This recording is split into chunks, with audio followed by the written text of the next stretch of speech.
एक चीज बता रहा हूं आपको, सबसे पहले होती है सेल्स। इसको थोड़ा सा अलग तरीके से बता देते हैं। हमने आपको ट्रेडिंग अकाउंट बनाना सिखाया था। यहां पर बताया था सेल्स आएगी, फिर क्लोजिंग स्टॉक आएगा, यहां पर बताया था ओपनिंग स्टॉक आएगा,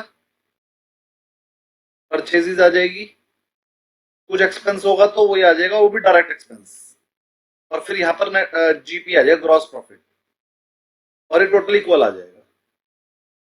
ये हमने आपको बताया था। मान लीजिए सेल्स 500 रुपए की हुई, क्लोजिंग स्टॉक 100 रुपए का था, ओपनिंग स्टॉक 50 रुपए का था, 400 की आपकी जो है मान लीजिए परचेज हो गई, 10 रुपए डायरेक्ट एक्सपेंस हो गया, तो कितना आएगा? ये 600 हो गया। यहाँ पर भी 600 लिख देंगे और 600 में से इसको लेस कर देंगे, ये हो गया 460। तो ये हो गया 140 का ग्रॉस प्रॉफिट। किसको ये ग्रॉस प्रॉफिट निकालना समझ में नहीं आया? सबको समझ में आ गया? अब एक क्वेश्चन होता है cost of goods sold, COGS, equal to formula होता है सेल्स माइनस ग्रॉस प्रॉफिट। एक तरीका तो ये है, 500 माइनस 140, ये आ गया 360। दूसरा तरीका है COGS निकालने का, opening stock plus purchase plus expenses direct और माइनस क्लोजिंग स्टॉक। आंसर यहां से भी 360 आएगा। क्यों?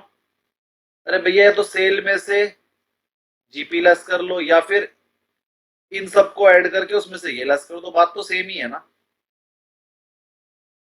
अगर आप करके देखोगे तो आंसर यही आएगा।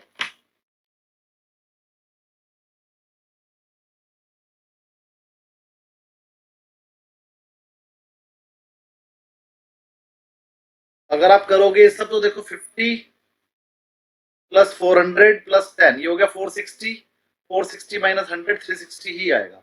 किसी को कोई प्रॉब्लम? ये दो फॉर्मूले हो गए कॉस्ट ऑफ गुड्स सोल्ड के, इनको लिख लीजिए अपने पास। एक तरीका है सेल माइनस जीपी, जीपी मतलब ग्रॉस प्रॉफिट। एक तरीका है opening stock plus purchase plus expense minus closing stock. दोनों तरीके से कॉस्ट ही निकलेगी। अगर सेल में से प्रॉफिट लेस कर देंगे तो कॉस्ट आई जाएगी, तो इजी फॉर्मूला है, तुमने फोर्थ क्लास में भी सीखा था। दूसरा फॉर्मूला ये है कि सारे एक्सपेंसेस ऐड करके उसमें से क्लोजिंग स्टॉक लेस कर दो, तो opening stock purchase expense add करके माइनस क्लोजिंग स्टॉक कर दो, तो हमारे पास तो भी कॉस्ट ऑफ गुड्स सोल्ड आ जाएगी। इतने में किसी को कोई प्रॉब्लम? और ये दो फॉर्मूले अपने पास लिख लीजिए, इससे रिलेटेड क्वेश्चंस आएंगे उस शीट जो मैंने आपको दी है उनमें। इतने में किसी को कोई प्रॉब्लम?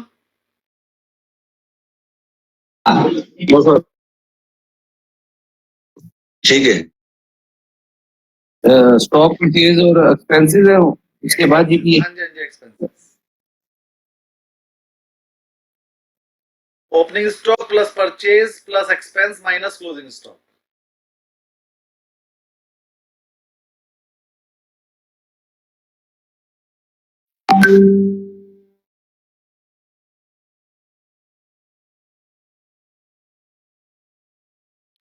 जी, दो ये वाला फॉर्मूला अच्छे से समझ में आ गया और ट्रेडिंग अकाउंट भी बनाना आ गया।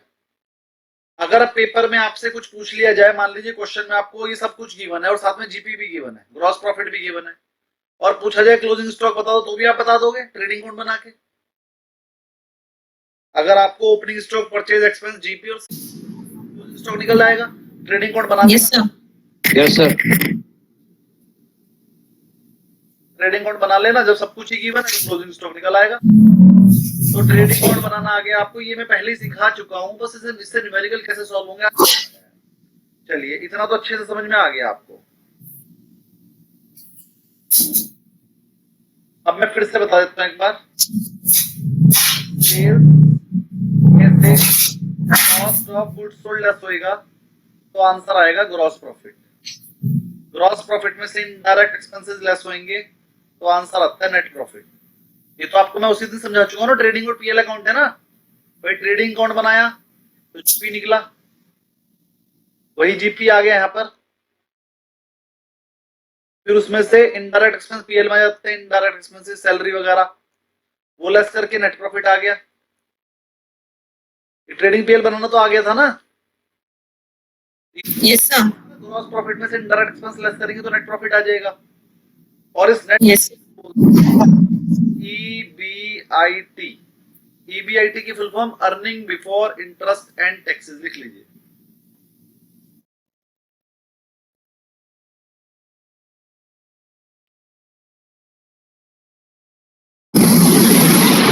Earning before interest and taxes, sales minus cost of goods sold, answer आ गया जीपी। डायरेक्ट एक्सपेंसेस, आंसर आ गया नेट प्रॉफिट। नेट प्रॉफिट को ही हम EBIT भी बोलते हैं। EBIT इसकी फुल फॉर्म है अर्निंग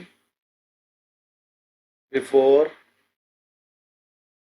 इंटरेस्ट एंड, मतलब इसका मतलब ये है, ये जो नेट प्रॉफिट है इसमें से अभी इंटरेस्ट लेस करना बाकी है और टैक्स लेस करना बाकी है। ना तो अभी इंटरेस्ट लेस हुआ क्योंकि बिफोर लिखा है ना, बिफोर का मतलब ये दो लेस करने अभी बाकी हैं, इंटरेस्ट और टैक्स। ये वो वाली अर्निंग है जिसमें से अभी इंटरेस्ट और टैक्स लेस नहीं हुआ। फिर हम इसमें से लेस करते हैं इंटरेस्ट, जिसे हम फाइनेंस कॉस्ट भी बोलते हैं। तो इतना लेस करने के बाद आएगा EBT, मतलब पहले था ये EBIT, इसमें से आई निकल गया, तो अब हो गया अर्निंग बिफोर टैक्सेस। ये अभी इसमें से सिर्फ टैक्स लेस करना बाकी है, फिर हम इसमें से लेस करते हैं टैक्स, तो आंसर आता है EAT, अर्निंग आफ्टर टैक्सेस। सब कुछ लेस हो गया, EAT आ गया। इतने में किसी को कोई प्रॉब्लम?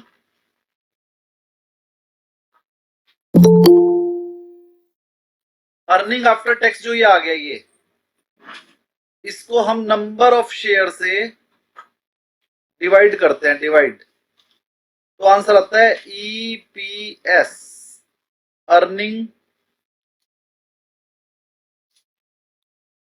पर शेयर। ये मैं आपको समझा चुका हूं पहले ही। और अर्निंग पर शेयर को PE रेशो से मल्टीप्लाई करते हैं। अब तो ये इतना लिख लीजिए, फिर मैं बताऊंगा।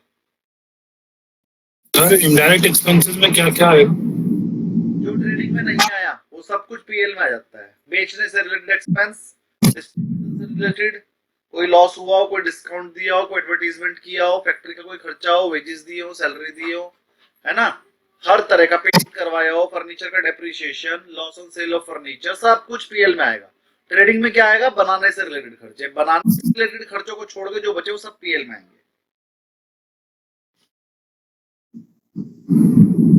तो सर एक क्वेश्चन था जिसके अंदर था कि loss from sale of old machinery 10,000 तो PL में आ गया।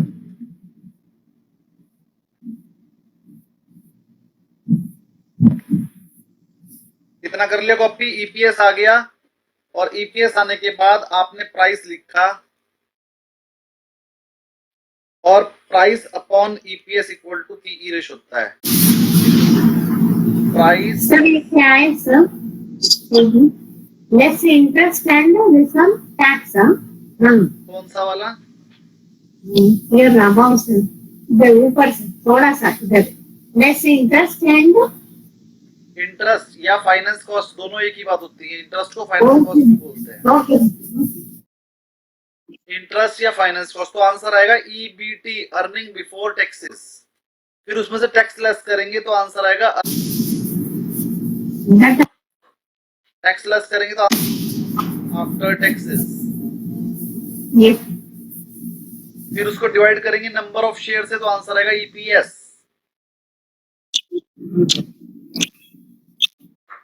ये टेबल सबने लिख ली अपने पास? Yes sir. फिर EPS को प्राइस से डिवाइड करेंगे तो आंसर आएगा PE रेशो। PE रेशो की फुल फॉर्म होती है price to earning ratio. 5 minute पण बघा 5 मिनिटाचा इयरफोन हेडफोन घेतला का? हेडफोन घेतला की हेडफोन लावायला हँडसन नाही एक हो गया EPS स्टार्टिंग पर शेयर, और एक आ गया प्राइस अर्निंग रेशो। इन दोनों में सब क्या डिफरेंस है? मैम म्यूट कर लीजिए please. In colour ma'am mute करके बात कीजिए। अर्निंग पर शेयर का मतलब होता है अर्निंग ऑफ वन शेयर। एक शेयर ने कितना पैसा कमाया, टोटल प्रॉफिट को नंबर ऑफ शेयर्स डिवाइड कर दो तो पता लगेगा एक ने कितना कमाया। भाई सबने मिलकर 1 लाख रुपए कमाए और 1 लाख ही शेयर थे, तो एक ने कितना कमाया, 1 रुपया। 1 लाख शेयर ने मिलकर 1 लाख रुपया कमाया, तो एक शेयर ने तो 1 लाख कमाया, वो निकलेगा कैसे? टोटल प्रॉफिट को डिवाइड कर देंगे नंबर ऑफ शेयर से, तो वो होता है ईपीएस। ईपीएस मतलब एक शेयर ने कितना कमाया, टोटल जितना कमाया तो नंबर ऑफ शेयर्स डिवाइड करेंगे तो एक शेयर ने कितना कमाया वो आ जाएगा। फिर एक शेयर की प्राइस को डिवाइड करेंगे इस ईपीएस से, यानी कि प्राइस डिवाइड बाय ईपीएस करेंगे तो हमें पता लग जाएगा उसका प्राइस अपनी अर्निंग से कितना गुना है, उसी को बोलते हैं पीई रेशो। उसका प्राइस अपनी अर्निंग से कितने गुना है उसी को बोलते हैं पीई रेशो।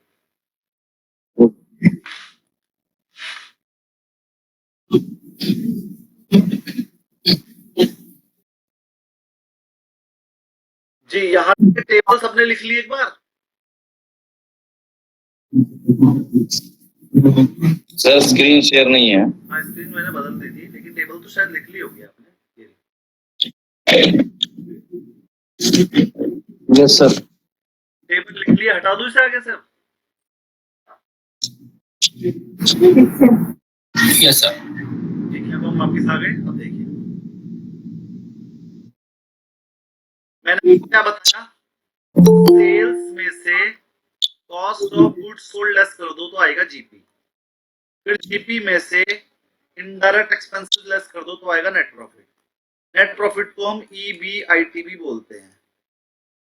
ईबीआईटी में से इंटरेस्ट लेस कर दो तो आएगा ईबीटी। ईबीटी में से टैक्सेस लेस कर दोगे तो आएगा ईएटी।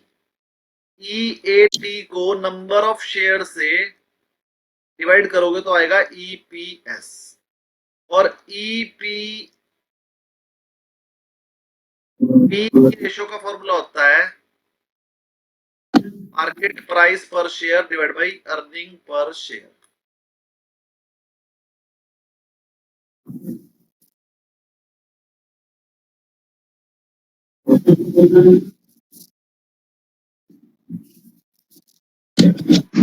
सर एक बार दोबारा एक्सप्लेन नहीं सारा। जो टेबल अभी मैंने आपको बनवाई है वही लिखिए दोबारा।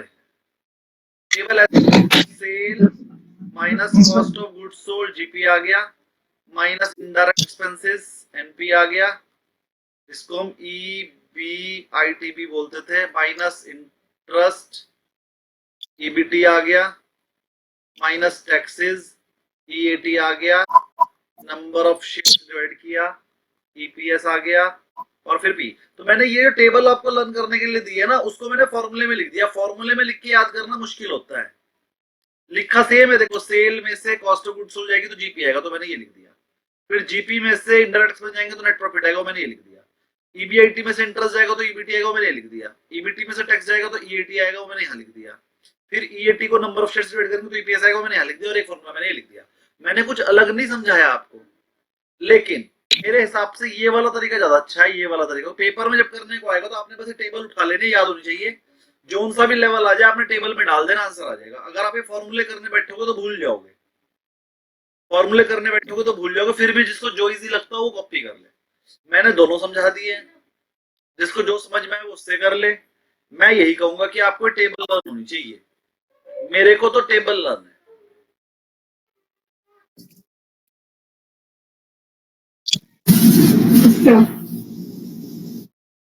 कॉपी कर लिया सबने? Yes sir. एक सेकंड।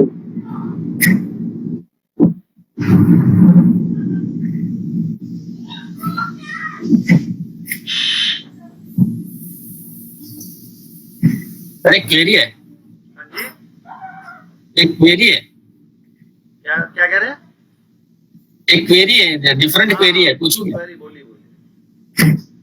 सर मैं ऑलरेडी म्यूचुअल फंड डिस्ट्रीब्यूटर हूँ और अच्छा खासा कॉर्पस भी है, एईएम है, और मैं ये एग्जाम पास होने के बाद अगर रिसर्च एनालिस्ट बनता हूँ तो can I sold mutual fund और कैसा है? हाँ कर सकते हो, बोथ वी कैन डू। बिल्कुल कर सकते हो। अच्छा ठीक है, थैंक यू। हाँ जी, सबने कॉपी कर लिया ना वो? मैं NISM 5A क्लियर हूँ और मेरा भी बढ़िया कॉर्पस है और मैं खुद NISM 15 भी क्लियर हूँ और मैं दोनों काम एक साथ कर रहा हूँ और मैं NISM 8 भी क्लियर हूँ और उसके अलावा भी मेरे पास बहुत सारी डिग्री है और कोई प्रॉब्लम नहीं है। नहीं ठीक, ओके थैंक यू। सर वो लास्ट वाला बताइए ना, PB ratio is equal to PE ratio की फुल फॉर्म होती है price to earning ratio. Earning ratio पता चल रहा है price upon earning, is equal to MPS. MPS market, ये लिखी तो है वो मार्केट प्राइस पर शेयर। अच्छा, market price. Thank you. Price to earning ratio नाम से ही पता चल रहा है प्राइस टू अर्निंग रेशियो मतलब प्राइस डिवाइड बाई अर्निंग करना है।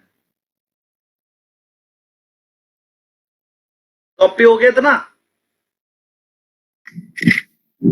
हाँ जी, हो गया सर। इरेज कर लो। इससे रिलेटेड क्वेश्चन मैंने आज आपको जो शीट दी है न्यूमेरिकल वाली उसमें मिलेंगे, इसलिए मैंने आपको ये समझा दिया। अब इसके क्वेश्चंस करने हैं आपको, वो शीट से ही होंगे और जब वो शीट हो जाए मैंने एक मॉक टेस्ट भेजा है आपको न्यूमेरिकल क्वेश्चन वाला, वो तो उसके बाद सॉल्व करना। तो जो शीट भेजी है वो पहले उसको देखना, फिर हमने मॉक टेस्ट करना। हाँ, पहले शीट कर लीजिए उसके बाद मॉक टेस्ट करिएगा। मुझे जरा पेज नंबर बता दो। 25 ये आ गया। थोड़ा सा मैं रिवीजन दे देता हूँ हमने क्या पढ़ाया था कल और जो रह गया था वो आज पढ़ाएंगे। हमने कल सिक्योरिटी की डेफिनेशन पढ़ाई थी in finance. Security in finance, security is a tradable financial instrument that holds value. कह रहा कोई भी ट्रेडेबल फाइनेंशियल इंस्ट्रूमेंट जिसकी वैल्यू हो, रिप्रेजेंट ऑनरशिप और जिसकी वो आप ऑनरशिप ले सकते हो, वो चाहे डेट हो या फिर राइट टू एसेट हो, दोनों के दोनों को सिक्योरिटी मान लिया जाएगा। दोनों को सिक्योरिटी मान लिया जाएगा। इट कैन बी बॉट, जो की जा सकती है या फिर एक्सचेंज भी की जा सकती है इन फाइनेंशियल मार्केट। यहाँ पर फाइनेंशियल मार्केट का मतलब एनएससी बीएससी के साथ साथ पैसे के अगेंस्ट में अगर आप खरीद बेच सकते हो तो उसे सिक्योरिटी कहा जाएगा। यहाँ पर फाइनेंशियल मार्केट का मतलब ही ये है कि वो डिजिटल फॉर्म में होनी जरूरी है। डिजिटल फॉर्म में, डिजिटल, ये कहीं लिखा नहीं है, ये मैं आपको आज बता रहा हूं। डिजिटल फॉर्म में होना जरूरी है सिक्योरिटी होने के लिए। सर क्या फिजिकल फॉर्म के शेयर सिक्योरिटी नहीं है? क्या फिजिकल फॉर्म के शेयर सिक्योरिटी नहीं है? सर है। अगर वो ट्रेडेबल है तो, अगर वो ट्रेडेबल है तो फिर वो सिक्योरिटी है। मतलब हमने दो चीजें बोली है, पहली वो ट्रेडेबल होनी जरूरी है। अगर वो ट्रेडेबल है तो फिर वो चाहे फिजिकल फॉर्म में हो चाहे डिजिटल फॉर्म में हो तो फिर वो सिक्योरिटी है। दूसरा, अगर कोई चीज डिजिटल फॉर्म में है और वो बाय सेल हो पा रही है तो फिर वो चाहे कुछ भी हो, चाहे वो फिर फाइनेंशियल इंस्ट्रूमेंट भी ना हो, तब भी वो सिक्योरिटी है। सर लास्ट टाइम में ना एक रिलायंस के शेयर किसी को मिले थे, मतलब जैसे लॉस पुराने पड़े थे उनके दादाजी के, तो वो कन्वर्ट हो सकते हैं डिजिटल में, क्योंकि तब धीरू भाई अंबानी के फैमिली, हाँ उनके साइन हुए थे, वो न्यूज भी आ रखी थी। कोई दिक्कत नहीं है, हो जाएंगे, थोड़ा टाइम लगेगा। आप अप्लाई कर दो भी डीमैट अकाउंट उस पार्टी का, उस पार्टी को उस डीमैट अकाउंट वाले कस्टमर केयर पे कॉल करो। कस्टमर केयर पे कॉल करने के बाद वो एसटी फॉर्म भरवाएंगे, शेयर ट्रांसफर फॉर्म, और वो उसको डिजिटाइज कर देंगे। जिसके नाम पर वो शेयर है उसी के नाम पर ट्रांसफर होंगे। अगर उनकी डेथ हो गई है तो आपको डेथ सर्टिफिकेट भी साथ में लगाना पड़ेगा और एक एफिडेविट लगाना पड़ेगा। वो दोनों चीज लगाने के बाद और वो जो भी चीज मांगेंगे वो वाला फॉर्म भर देना। भरने के बाद थोड़ा टाइम लगेगा, 1-1.5 महीने का, लेकिन हो जाएंगे और कोई खर्चा नहीं है इसके। ठीक है? यस सर ये राइट्स टू एसेट्स का मीनिंग क्या है सर? कल बताया था, कल की क्लास में नहीं थे क्या? हाँ, लेकिन वापस बता दीजिए सर। अच्छा, बता देता हूँ।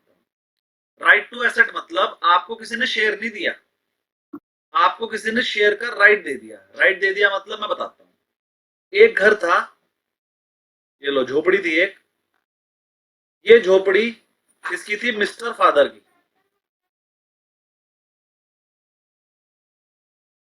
मिस्टर फादर की झोपड़ी थी, मिस्टर फादर ने मिस्टर एल्डर और मिस्टर यंगर को एक पावर ऑफ अटर्नी बना कर दी, पावर ऑफ अटर्नी बना कर दी। क्या दी कि भाई जब तक मैं जिंदा हूं तब तक मिस्टर एल्डर और मिस्टर यंगर तुम इस झोपड़ी के आधे आधे हिस्से में रह सकते हो, आधे आधे हिस्से में रह सकते हो। तो उन्होंने क्या दिया, राइट ऑफ लियन। लियन की फुल फॉर्म, लियन का मीनिंग लिख लो अपने पास। राइट ऑफ लियन का मतलब होता है कब्जे का अधिकार। मिस्टर फादर ने अपने दो बच्चों को, जिनका नाम था mister Elder and mister younger, दोनों को कहा तुम इस घर में आधा आधा रह सकते हो, बस, और कोई राइट नहीं दिया। पावर ऑफ अटर्नी बना कर दी कि जब तक मैं जिंदा हूं तब तक तुम इस घर में आधा आधा रह सकते हो, अगर मैं बेचू ना तो। अगर मैं बेच दूंगा तो फिर तो जो खरीदेगा वो रहेगा, तुम थोड़ी रहोगे। मेरी बात समझ में आई सर आपको? हाँ सर, हाँ सर। तो मिस्टर एल्डर और मिस्टर यंगर के पास कौन सा राइट है? Right of लियन। अब अगर अपना राइट ऑफ लियन मिस्टर स्ट्रेंजर को बेच दें, मिस्टर एल्डर अपना राइट ऑफ लियन मिस्टर स्ट्रेंजर को बेच दें, तो क्या वो ऐसा कर सकते हैं? अगर वो ऐसा कर सके कि अपने राइट को बेच पा रहे हैं, तो वो अपने राइट को बेच पा रहे हैं, तो फिर वो राइट भी सिक्योरिटी कहलाएगा। अब यहाँ पर तो मिस्टर फादर ने उनको ऐसा दिया ही नहीं कि वो बेच पाए। मिस्टर फादर ने कहा तुम सिर्फ रह सकते हो, बेचने का अधिकार तो दिया ही नहीं है। तो क्योंकि यहाँ पर राइट ऑफ लियन है और राइट ऑफ लियन में बेचने का अधिकार में तो सिर्फ कब्जे का अधिकार होता है, तो वो सिक्योरिटी नहीं होता है। क्लियर? Yes sir. दूसरा एग्जांपल, एक एग्जांपल से तो पता क्या है, दूसरा देखते हैं। आपको किसी ने, आपको दादाजी के नाम पर कोई शेयर थे, तो दादाजी की हो गई डेथ, और दादाजी की डेथ होने के बाद आपने उसे कहा सर ये मेरे नाम ट्रांसफर कर दो कंपनी से। कहा कंपनी का जी डेथ सर्टिफिकेट दो, आपने डेथ सर्टिफिकेट दे दिया। सर्टिफिकेट देने के बाद कंपनी ने वो शेयर आपके नाम पर ट्रांसफर कर दिए। तो अब आपके पास उस एसेट पे राइट आ गया है, राइट ऑफ एसेट आ गया, उस वाले शेयर के ट्रांसफर करने का राइट आ गया।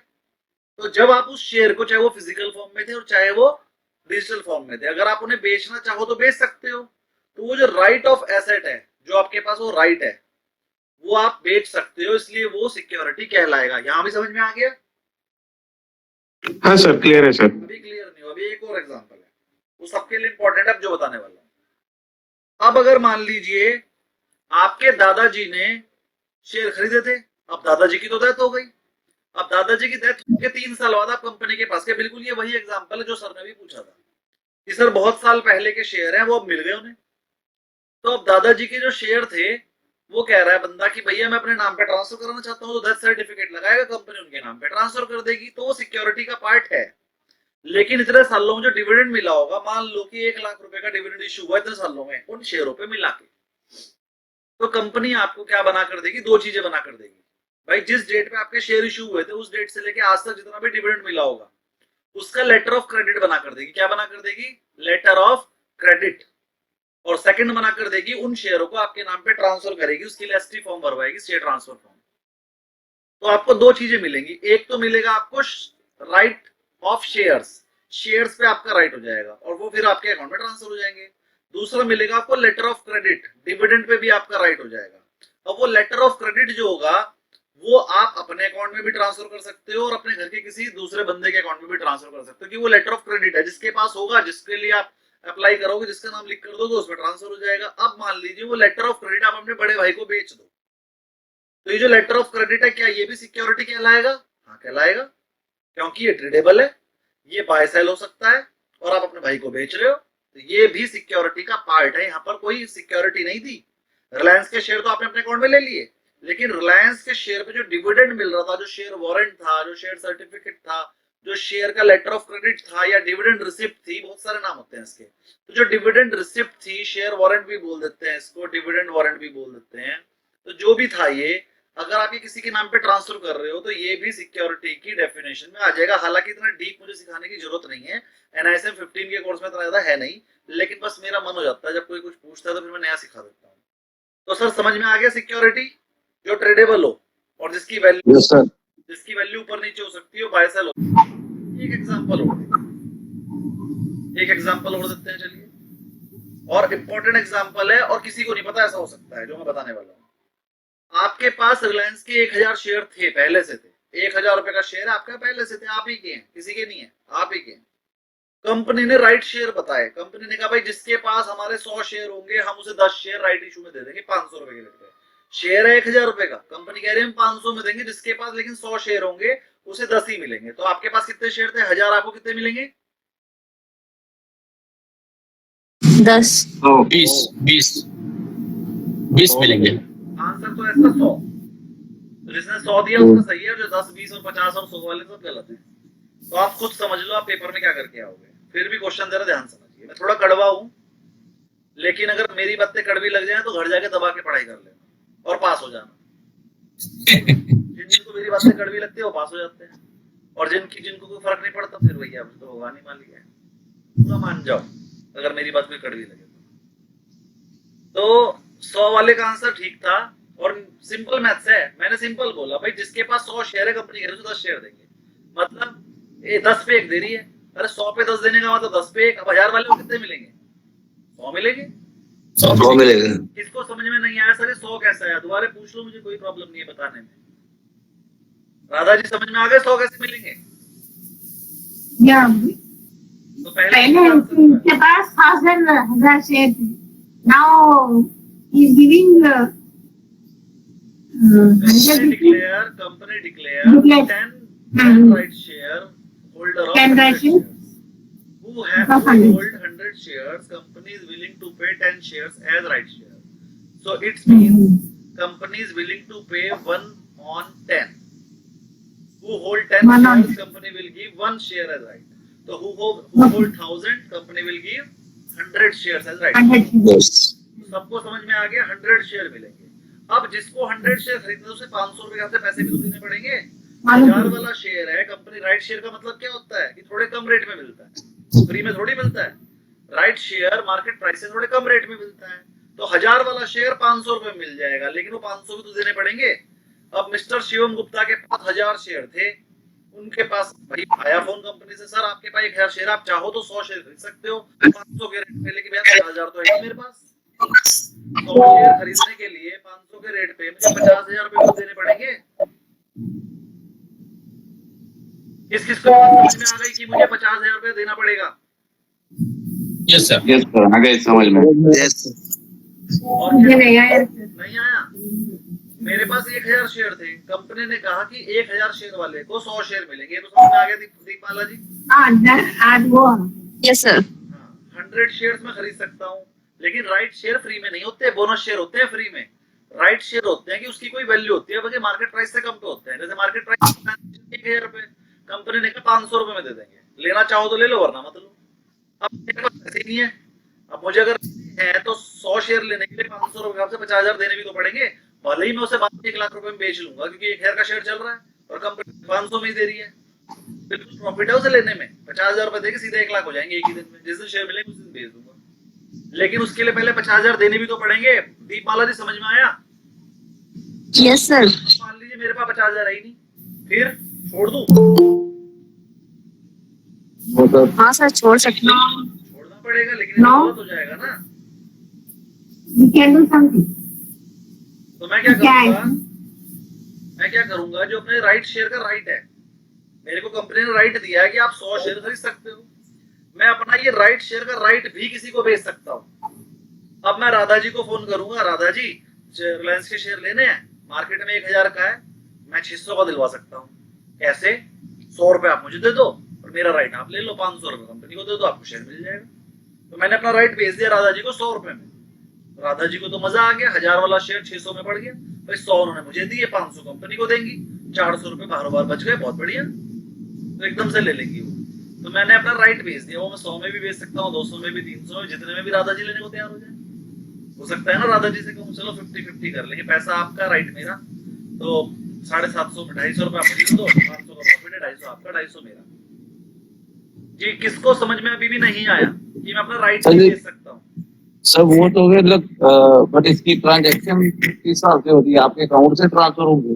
हाँ, आप अगर अपना राइट बेचना चाह रहे हैं तो राइट बिक जाता था, कैपिटल गेन भी लगता है, टैक्सेशन में भी ये पॉइंट गिवन है। अगर आप अपना राइट बेचोगे तो आपको तो राइट फ्री में मिला है और आपने बेच दिया 250 रुपए में, तो उस लग जाता है।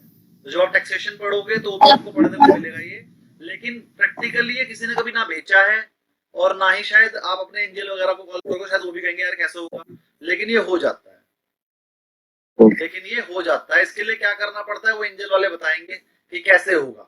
अगर आपको एक दूसरे पे विश्वास है तो फिर तो उसका तरीका ये है कि राधा जी मुझे पेमेंट करेंगे, मैं अपने नाम पर बाद में शेयर ट्रांसफर कर दूंगा, है ना। लेकिन इसको जब हम प्रैक्टिकली चेक करेंगे तो अल्टीमेटली मैंने अपना राइट बेचा है, शेयर नहीं बेचे, मैंने प्रैक्टिकली अपना राइट बेचा है। तो राइट अगर हम बेच रहे हैं तो ये भी सिक्योरिटीज की डेफिनेशन में आता है, और ये चीज आपको कभी कोई समझाएगा नहीं। मैं इसलिए समझा रहा हूँ कि मैंने टैक्सेशन में पढ़ी है ये चीज, और टैक्सेशन वाली लाइन आपको समझा दी कि जो राइट बेचते हैं इस पे पूरा कैपिटल गेन लगता है, टैक्स लगता है। ठीक है, आपको समझ में आ गया सर? ये राइट बेचना समझ में आ गया, राइट बेचना कैसे होता है? हर्षा जी आप अभी आए, राइट बेचना, हम अपना राइट शेयर का अगर हमें मिलते हैं तो राइट भी ये पता है सर? नहीं, आपको तो पता होगा, मैं सिर्फ कंफर्म कर रहा हूँ कि नहीं पता है तो बता देंगे। तो चलिए राइट हम अपना बेच सकते हैं। अच्छा हर्षा जी ये भी बता दीजिए कैसे बिकेगा वो? कैसे बिकेगा का मतलब कैसे? क्वेश्चन नहीं समझ। तो मैं उसे आपका राइट लेना चाहता हूँ तो कैसे लूंगा आपसे? है कोई तरीका, कोई फॉर्म वॉर्म भर के? वो पता नहीं सर कैसे होता है, बट एक्चुअली आप ट्रांसफर कर सकते हो राइट्स को, या आप खुद एक्चुअली चाहिए तो ले सकते हो, या आप एक्चुअली कुछ नहीं करना है तो वो भी कर सकते हो। तीनों चीज आपके पास है। हाँ नहीं ये तो मैंने बता दिया सबको, लेकिन ये नहीं समझ में आ रहा है कैसे होगा, मतलब उसके लिए कौन सा फॉर्म भरा जाएगा? चलिए वो प्रैक्टिकल चीज पता नहीं सर, हमने नहीं। प्रैक्टिकल चीज कस्टमर केयर पे फोन करके एंजल वालों से, जीरो वालों से पूछ लेना, वो बताएंगे आपको। चलिए खैर आगे बढ़ते हैं सर, कल का रिवीजन ही चल रहा है, बताइए 9 बज गए। आगे बढ़ते हैं सर, कौन कौन सी सिक्योरिटी कहलाती हैं, उसमें कौन कौन आता है? तो हमने पहला बताया था आपको शेयर्स। सर शेयर्स, स्टॉक और बॉन्ड्स ये सब सिक्योरिटी होती हैं, जिसमें इक्विटी शेयर भी हो जाएगा। प्रेफरेंस शेयर कौन से शेयर होते हैं? DVR, differential voting right. Preference share हो गया जैसे टाटा मोटर डीवीआर, क्या लिख देता हूं, टाटा मोटर डीवीआर। आप चेक कर लेना, टाटा मोटर के 2 शेयर होते हैं, एक टाटा मोटर है वो नॉर्मल है, वो इक्विटी शेयर है, और एक टाटा मोटर डीवीआर है, डिफरेंशियल वोटिंग राइट, तो वो प्रेफरेंस शेयर है। बात समझ में आ गई? तो दोनों के दोनों डिफरेंस क्या है? डिफरेंस क्या है वो नीचे आएगा, बताएंगे। स्टॉक्स, डिबेंचर्स, बॉन्ड ये सब के सब सिक्योरिटी होते हैं। क्या गवर्नमेंट सिक्योरिटी भी होती है? हाँ, सेंट्रल गवर्नमेंट और स्टेट गवर्नमेंट की जो ट्रेजरी बिल्स होते हैं और गवर्नमेंट बॉन्ड होते हैं ये भी सिक्योरिटी का पार्ट है। डेरिवेटिव इंस्ट्रूमेंट मैंने आपको समझा दिया था, फ्यूचर लोगे या ऑप्शंस लोगे वो भी सिक्योरिटी होते हैं। स्वैप्स क्या होते हैं वो बता देता हूँ। हर्षा जी जरा थोड़ी सी डालेंगे आप प्रकाश स्वैप्स पे? सर स्वैप्स मुझे नहीं पता। स्वैप्स मतलब होता है स्वैप करना, एक्सचेंज करना, थोड़ा सा स्वैप्स बता देते हैं आपको। एक कंपनी ने 10% बॉन्ड इशू किया, आपने भी एक न्यूज सुनी होगी कि अमेरिका ने 0% पे बहुत बड़ा लोन ले रखा है, पता है सबको?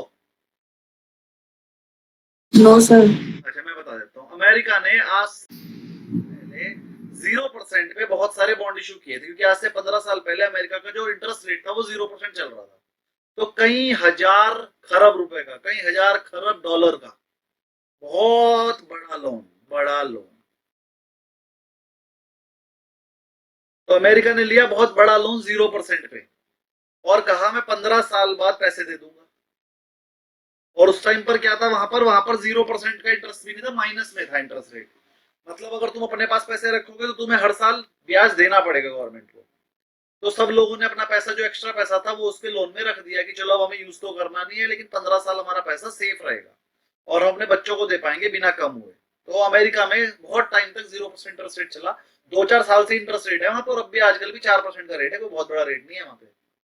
तो 0% इंटरेस्ट रेट था वहां पर, और 15 साल पहले अमेरिका की गवर्नमेंट ने अपने बॉन्ड इशू करके 0% पे बहुत सारा पैसा ले लिया। अब कोई सी भी गवर्नमेंट हो कभी भी लोन पे नहीं करती, चाहे वो इंडिया हो चाहे अमेरिका हो, कोई सी भी गवर्नमेंट अपना लिया हुआ इतना बड़ा कर्जा कभी पे कर ही नहीं सकती। वो क्या करती है, स्वैप करती है, भाई पिछला कर्जा खत्म हो जाता है, अगला कर्जा आ जाता है। अब प्रॉब्लम ये है कि स्वैप करेगी तो स्वैप में क्या रेट होगा वो डिसाइड होता है मार्केट में। अब सबसे बड़ी प्रॉब्लम जो रोज रोज बार बार आप देखते हो, ट्रम्प महाशय अपने जेरोम पावेल को बार बार बोलते हैं भैया रेट घटा दे, भैया रेट घटा दे, बार बार बोलते हैं ना, याद है, बार बार न्यूज आ रही है ना, बार बार कह रहे हैं रेट घटा, कह रहे हैं 2-3 साल के अंदर अंदर वो 15 साल पूरे होने वाले हैं। और अगर वो 15 साल पूरे हो गए तो उसे स्वैप करना है। स्वैप मतलब एक्सचेंज करना है, अगर ध्यान समझिएगा। उस टाइम पर था 0% इंटरेस्ट, अब है 4 से 4.5% इंटरेस्ट।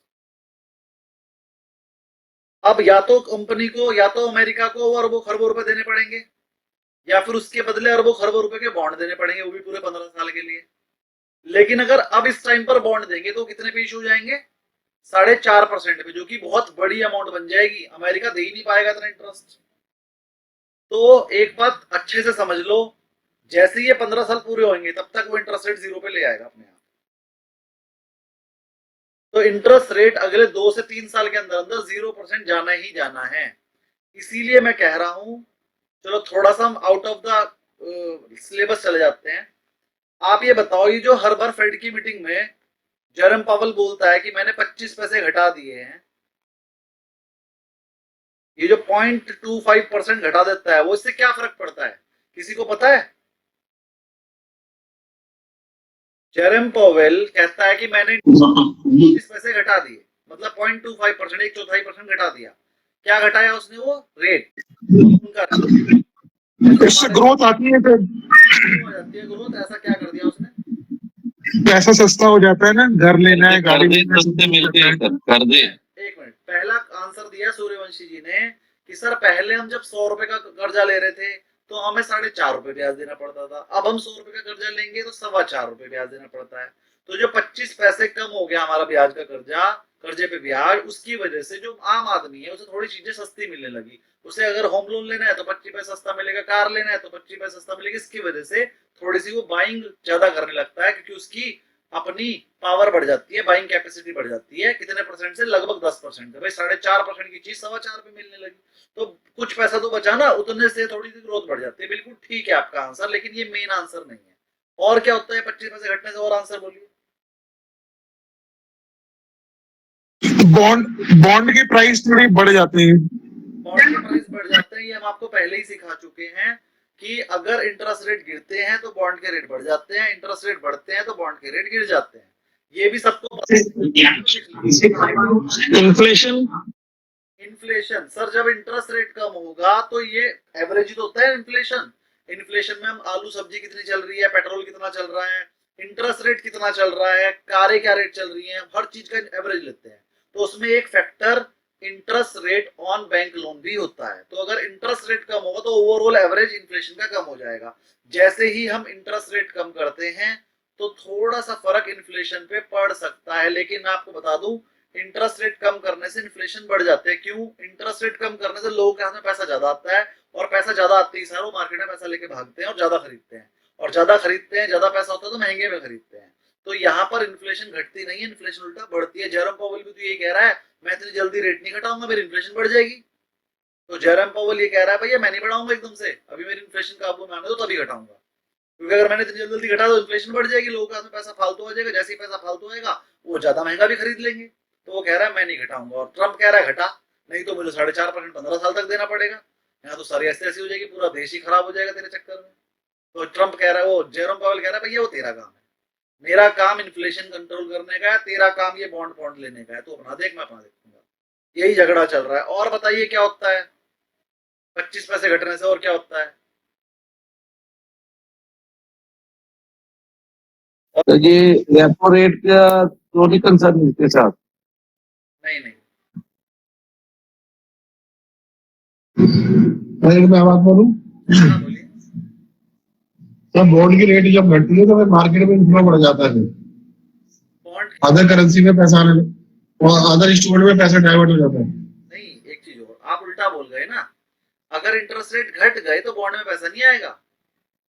बॉन्ड में नहीं कह रहा सर, अदर इंस्ट्रूमेंट में कह रहा, शेयर मार्केट में अच्छा। बाकी जगह पे चला जाता है। ये है सर, अगर मान लीजिए बॉन्ड के रेट घटेंगे, बॉन्ड का इंटरेस्ट रेट घटेगा तो लोग कहेंगे बॉन्ड में पैसा क्यों लगाना, सस्ता हो गया। 25 पैसे और इंटरेस्ट कम मिलेगा, इक्विटी मार्केट में लगाते हैं। ये भी अच्छा सच बिल्कुल सही बात है। जैसे इंटरेस्ट रेट घटते हैं तो वो हमारी इक्विटी मार्केट के लिए पॉजिटिव होता है। तो आपने देखा भी होगा जब जब जेरोम पावेल ने 25 पैसे घटाया अगले दिन मार्केट 200-500 पॉइंट भाग गई। तो वो हमारे लिए पॉजिटिव है, क्योंकि जैसे ही वो इंटरेस्ट रेट घटाएगा, एक तो हमारी कंपनियों को लोन सस्ता मिलेगा, कंपनी के प्रॉफिट बढ़ जाएंगे, दूसरा जो पैसा वहां पर से बचेगा वो सारा का सारा पैसा आएगा इक्विटी मार्केट में। ये भी एक पॉइंट है। बहुत बढ़िया, बहुत ही बढ़िया। और बताइए जी। कंपनीज अपना कैपेक्स इंक्रीज कर सकते हैं, क्या करेंगे? आपको कम ब्याज में मिल रहा है ना। ब्याज का ही तो बचता है थोड़ा सा। कैपेक्स कर अरबों करोड़ों रुपए उनको बचे हैं, मान लो पहले 20 करोड़ का ब्याज दे रहे थे, तो अब 15 करोड़ का दे देंगे, 5 करोड़ बचे हैं बस। तो कैपेक्स इंक्रीज होगा यहाँ से। डेवलपमेंट बढ़ जाएगा सर, डेवलपमेंट इंटरेस्ट रेट सस्ता होगा। इंटरेस्ट रेट सस्ता होगा तो मतलब यही तो बढ़ जाएगा ना। थोड़ा सा इंटरेस्ट बच गया हमारे हाथ में, थोड़ा पैसा एक्स्ट्रा आ जाएगा और थोड़ी सी हमारी ग्रोथ बढ़ सकती है। जो लोग पहले नहीं लेना चाहते लोन अब ले लेंगे। इतना ही फर्क पड़ता है ना। इंटरेस्ट रेट के घटने से कोई बहुत बड़ा फर्क नहीं पड़ता, यही समझाना चाह रहा हूं मैं कि सिर्फ इंटरेस्ट रेट घटने से इतना इंटरेस्ट बच गया, आपको सबको बच गया। और जो पैसा लगाने वाले थे उन्हें कम मिलेगा, इसलिए वो फिर पैसा बॉन्ड में लगाएंगे नहीं, अब वो लगाएंगे इक्विटी में या कहीं और या गोल्ड में लगा देंगे। तो इंटरेस्ट रेट घटने से गोल्ड बढ़ता है। अगली चीज समझो, अगर इंटरेस्ट रेट में कमी हो गई तो उसकी वजह से गोल्ड के रेट बढ़ जाते हैं। आप जब भी देखना, जब भी वो 25 पैसे कम करता है तो इक्विटी भी भागती है, साथ में गोल्ड भी भागता है। ठीक, वरना गोल्ड और इक्विटी हमेशा अलग अलग चलते हैं। अगर गोल्ड बढ़ता है तो इक्विटी गिरती है, इक्विटी बढ़ता है तो गोल्ड गिरता है। लेकिन जब जेरोम पावेल अपने 25 पैसे घटाते हैं तो दोनों बढ़ते हैं। तो सर इसका मतलब ये है कि गोल्ड का रेट अभी और मैंने आपको शायद आपको नहीं बताया, लेकिन जो पिछला बैच था, मैं याद होगा सबको, मैंने कहा था गोल्ड बहुत जल्दी 1 लाख रुपए होगा। देखो हो गया। उस टाइम तो 80 था, मैंने कहा था। तो अभी तो 4.5% को जीरो करना है तो और बढ़ेगा फिर। 4.5% की जगह जीरो करना है गोल्ड से कम 1.5 लाख रुपए। अरे गोल्ड की कहानी और भी है, लेकिन फिर वो आउट ऑफ सिलेबस चले जाएंगे। कराए ना कराए? कराइए सर। पढ़ाई कराए, मजा नहीं आता। चलो ये तो हॉट केक है सर, इसको समझना जरूरी है। बताइए। चलिए, मैं गोल्ड की एक छोटी सी कहानी 5 मिनट में और बता के फिर पढ़ाई करेंगे। चलिए, इंग्लैंड में आपको सबको पता होगा सबसे बड़ा गोल्ड का भंडारण कहाँ पर है। जैसे MCX का एक सबको पता है ना, हमारा जो गोल्ड होता है वो MCX वाले संभाल के रखते हैं स्टोरेज। हमारा इंडिया का गोल्ड कहाँ पर है? MCX के पास, MCX के वेयर हाउस में। लेकिन इंटरनेशनल जो डॉलर में ट्रेड होता है वो कहाँ पर है? इंग्लैंड में। इंग्लैंड का एक वेयर हाउस है, वहां पर गोल्ड है सबका। इंडिया भी अपना गोल्ड सारा खरीद के इंग्लैंड में जमा कर देता है। चाइना, अमेरिका भी, भूटान भी, जापान भी। सबसे बड़ा जो वेयर हाउस है वो इंग्लैंड में है। ये बात सब किसी को नहीं पता है तो याद कर लो, बता दी। तो सारा का सारा गोल्ड हमने खरीद के कहाँ रखा हुआ है? इंग्लैंड में। और इंग्लैंड ने हमें क्या दे रखा है? जैसे शेयर दे देते हैं ना, ऐसी एक रिसिप्ट बना कर देती, ठीक है भाई तुम्हारा 10 लाख टन गोल्ड मेरे पास है। तो सारे देशों ने अपना गोल्ड कहाँ रखा हुआ है? इंग्लैंड में। लेकिन पता नहीं कैसे चाइना को पता लग गया भैया कुछ गड़बड़ चल रही इंग्लैंड में, तो माल पूरा है ही नहीं। तो चाइना ने जो है, चाइना ने अपनी वो डाल दी अर्जी कि भैया मैं जो है स्टॉक वेरिफिकेशन करना चाहता हूँ। स्टॉक वेरिफिकेशन के लिए अर्जी डाल दी। करेगा कौन? इंग्लैंड के बंदे ही करेंगे। इंग्लैंड के बंदे चेक करने गए तो वहां जाके कुछ कमी निकली, गोल्ड में कुछ कमी निकली। तो इंग्लैंड वालों ने कहा अरे गलत कमी नहीं है, ये गिनने में गलती होगी, एक बार फिर से गिनेंगे। अब इतनी बड़ी क्वांटिटी गिनने में भैया 6 महीने लग जाते हैं। तो 6 महीने के अंदर अंदर उन्हें वो गोल्ड पूरा करना है। और ये जो मैं कहानी सुना रहा हूँ ये 2 महीने 3 महीने पुरानी है। इसीलिए पिछले 3 महीने में गोल्ड देख लो। 3 महीने पहले गोल्ड क्या था? 70,000 रुपए था। 3 महीने पहले गोल्ड 70,000 रुपए था। जिस दिन ये न्यूज आई कि भैया वेरिफिकेशन हो गया, कम निकला है, उसी दिन से भाग रहा है बस गोल्ड। और मैंने तभी कहता था ये तो 1.5 लाख 2 लाख कितना भी जा सकता है, पता नहीं कितना कम निकला है। पता तो किसी को कम निकला, ये तो इंग्लैंड वाले खरीद रहे हैं, अब किसी भी रेट पे खरीदेंगे। सर लेकिन लिया हुआ गया किधर? क्या? वो जो पहले लिया था उन्होंने, वो गया किधर? वो बेच दिया उन्होंने बेच के कर्जा ना लेके उस पैसे को अपने यूज कर लिया कंट्री में। उन्होंने सोचा अरे किसको पता चल रहा है, और अब पता चल गया। चाइना ने अपना सारा गोल्ड निकाल लिया वहां से। चाइना ने कहा तुम जब दोगे मैं निकाल रहा अपना गोल्ड। और अब इंडिया भी शुरू हो गया निकालना, और भी देश शुरू। हमारा भी तो पहले आया था गोल्ड, 2-3 महीने पहले की बात है। तो 2-3 महीने पहले ये गोल्ड इंग्लैंड में कम हो गया था और मुझे ऐसा लग रहा है कम से कम 20 से 25% गोल्ड कम है, और 25% गोल्ड कम है ना वहां पे, तो गोल्ड 1.5 लाख तक जा सकता है 70,000 से। 1 लाख तो हो गया 3 महीने में, ये 70,000 से 1 लाख हो गया, 1.5 गुना तो हो गया, 2 गुना हो सकता है, 70,000 से 140 तक जा सकता है।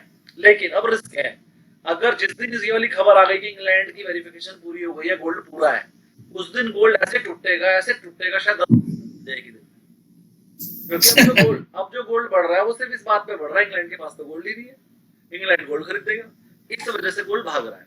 और जिस दिन उसने वेरिफिकेशन करवा दी उस दिन गोल्ड का रेट 10% टूट जाएगा। ये न्यूज ना आपको पता होनी चाहिए किस चीज का कितना इफेक्ट है, इसे बोलते हैं फंडामेंटल एनालिसिस। ये फंडामेंटल्स आपको पता होने चाहिए, हर चीज के बढ़ने और घटने पे लॉजिक होता है।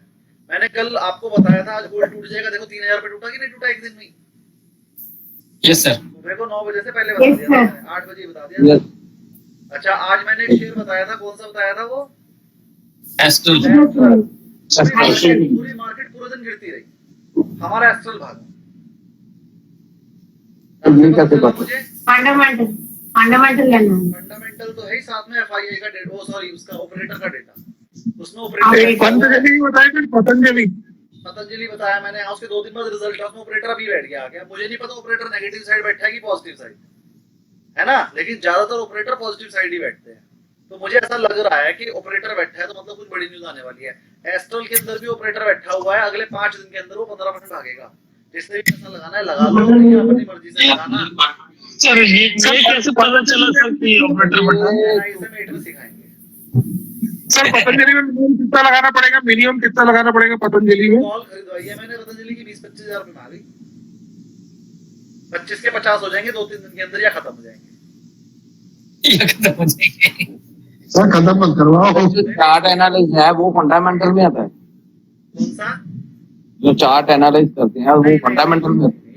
सर पहले लेसन में पहले दिन टेक्निकल्स में आता है। चार्ट, पैटर्न्स और इंडिकेटर, ये 3 चीजें टेक्निकल एनालिसिस में सिखाई जाती है। चार्ट, पैटर्न्स और इंडिकेटर्स, ये 3 चीजें टेक्निकल एनालिसिस का पार्ट है। टेक्निकल एनालिसिस में 3 के अलावा कुछ नहीं पढ़ाया जाता। और अब ये तीनों चीजें आपको तो बस सुनते रहे ऐसा लगता है सर। हाँ जी, आपको तो बस सुनते रहे ऐसा लगता है। मैं सोच रहा हूँ सर सुनने के पैसे ले। सर हाँ मैम बोलिए, राधा जी बोलिए। only in NISM 8 only we will know about operating how they are doing. Ma'am chapter में नहीं। NISM 8 जो है ना बहुत टिपिकल पेपर है, बहुत टिपिकल। और ये समझ लीजिए NISM 15 और 8 पास होने के लिए मत पढ़िए, नॉलेज बढ़ाने के लिए पढ़िए और पास करना है ना। NISM 15 के बाद 8 पढ़ाएंगे जब आपको, तो इतनी नॉलेज देने वाला है, सारी प्रैक्टिकल आइटम जो आपको पसंद है ना। NISM 8 में 1 मिनट भी मैं आपको थ्योरी नहीं पढ़ाऊंगा। NISM 8 की क्लास 3-3 घंटे की होगी, 1-1.5 घंटे की नहीं होगी। वो क्लास तो शाम को 7-8 बजे शुरू हुआ करेगी और रात के 11-12 बजे तक चला करेगी। और आप 12 बजे भी कहोगे सर और पढ़ा दो, 2 बजे तक पढ़ाओ, चाहे आपको इतना मजा आएगा ना उसमें। और मुझे भी सबसे ज्यादा मजा NISM 8 पढ़ाने में आता है। 15 तो हो गए, 8 पढ़ाने में भी मजा आता है और पढ़ने में भी। सर बोर हो गए। नहीं अभी तो पहले 15 ही पास कर लो, 15 ही पास करना मुश्किल हो रहा है सबके लिए। सर जी सर मैं ये कहता कराची इंडेक्स आज 8-9% बढ़ गया हाँ तो कोई और उसकी ट्रेडिंग रोकनी पड़ी सर, अचानक इतना कैसे बढ़ गया? अरे FII ने पैसा डाल दिया होगा। जब लड़ाई रुक गई, ये था कहीं इंडिया से निपटाई ना थे तो वो गिर रहा था। अब जब लड़ाई रुक गई है तो सबको समझ में आ गया भाई लड़ाई रुक गई, सब कुछ। सर ट्रम्प का किया करा है सब। सर इन दिनों FII ने बहुत पैसा कमाया है, जो भी उनको पता है सर। लास्ट FII कौन है सबसे ज्यादा? तो फॉरेन इन्वेस्टर है, अमेरिका के ही होते हैं FII सबसे ज्यादा। हाँ तो वो पहले बीच में काफी फाइन करते रहे हैं नीचे से। Foreign institutional foreign institutional investor में भी अमेरिका वाले फॉरेन इंस्टीट्यूशनल सबसे ज्यादा हैं। चलिए आप पढ़ाई करते हैं थोड़ी सी। क्या पढ़ा रहा था मैं कह रहा था कि आउट ऑफ द सिलेबस बताओ। हाँ बता दिया, इंग्लैंड वाली गोल्ड का बात खरीदना है उसे। हाँ ठीक है, थोड़ा सा आगे बढ़ते हैं। सर डेरिवेटिव इंस्ट्रूमेंट में स्वैप्स बता दिए मैंने। स्वैप्स क्या होता है सर? एक लोन के बदले दूसरा लोन देना। उसे स्वैप्स बोलते हैं, या एक शेयर के बदले दूसरा शेयर देना भी स्वैप होता है।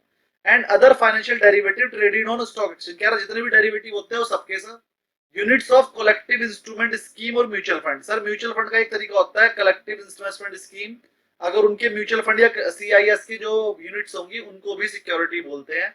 म्यूचुअल फंड की यूनिट्स, रीट्स की यूनिट्स और इंफ्रास्ट्रक्चर इन्वेस्टमेंट ट्रस्ट होते हैं उनके भी शेयर होते हैं, उनको भी हम सिक्योरिटी बोलते हैं। राइट्स और इंटरेस्ट इन सिक्योरिटी, सिक्योरिटी का सिर्फ आपके पास राइट है, सिक्योरिटी आपकी नहीं है, सिक्योरिटी का राइट है। या फिर इंटरेस्ट ऑन सिक्योरिटी मिला आपको, सिक्योरिटी का इंटरेस्ट आपको मिलना है तो उसके लिए आपको क्या मिलता है, एक लेटर ऑफ क्रेडिट मिल जाता है, लेटर ऑफ क्रेडिट। वो जो लेटर ऑफ क्रेडिट है वो आप किसी और को भी दे सकते हो, तो वो भी सिक्योरिटी है। ऐसे ही कोई राइट मिल जाए इंटरेस्ट का या एंटाइटलमेंट का, आपको कुछ भी मिल जाए, मान लो राइट शेयर मिल जाए, बोनस शेयर मिल जाए, तो वो भी सिक्योरिटी है। डिपॉजिटरी रिसिप्ट, जो आपके फिजिकल शेयर होते हैं उनकी आपके पास क्या होती है, डिपॉजिटरी रिसिप्ट होती है, तो जो आपके पास फिजिकल शेयर होता है वो भी सिक्योरिटी है।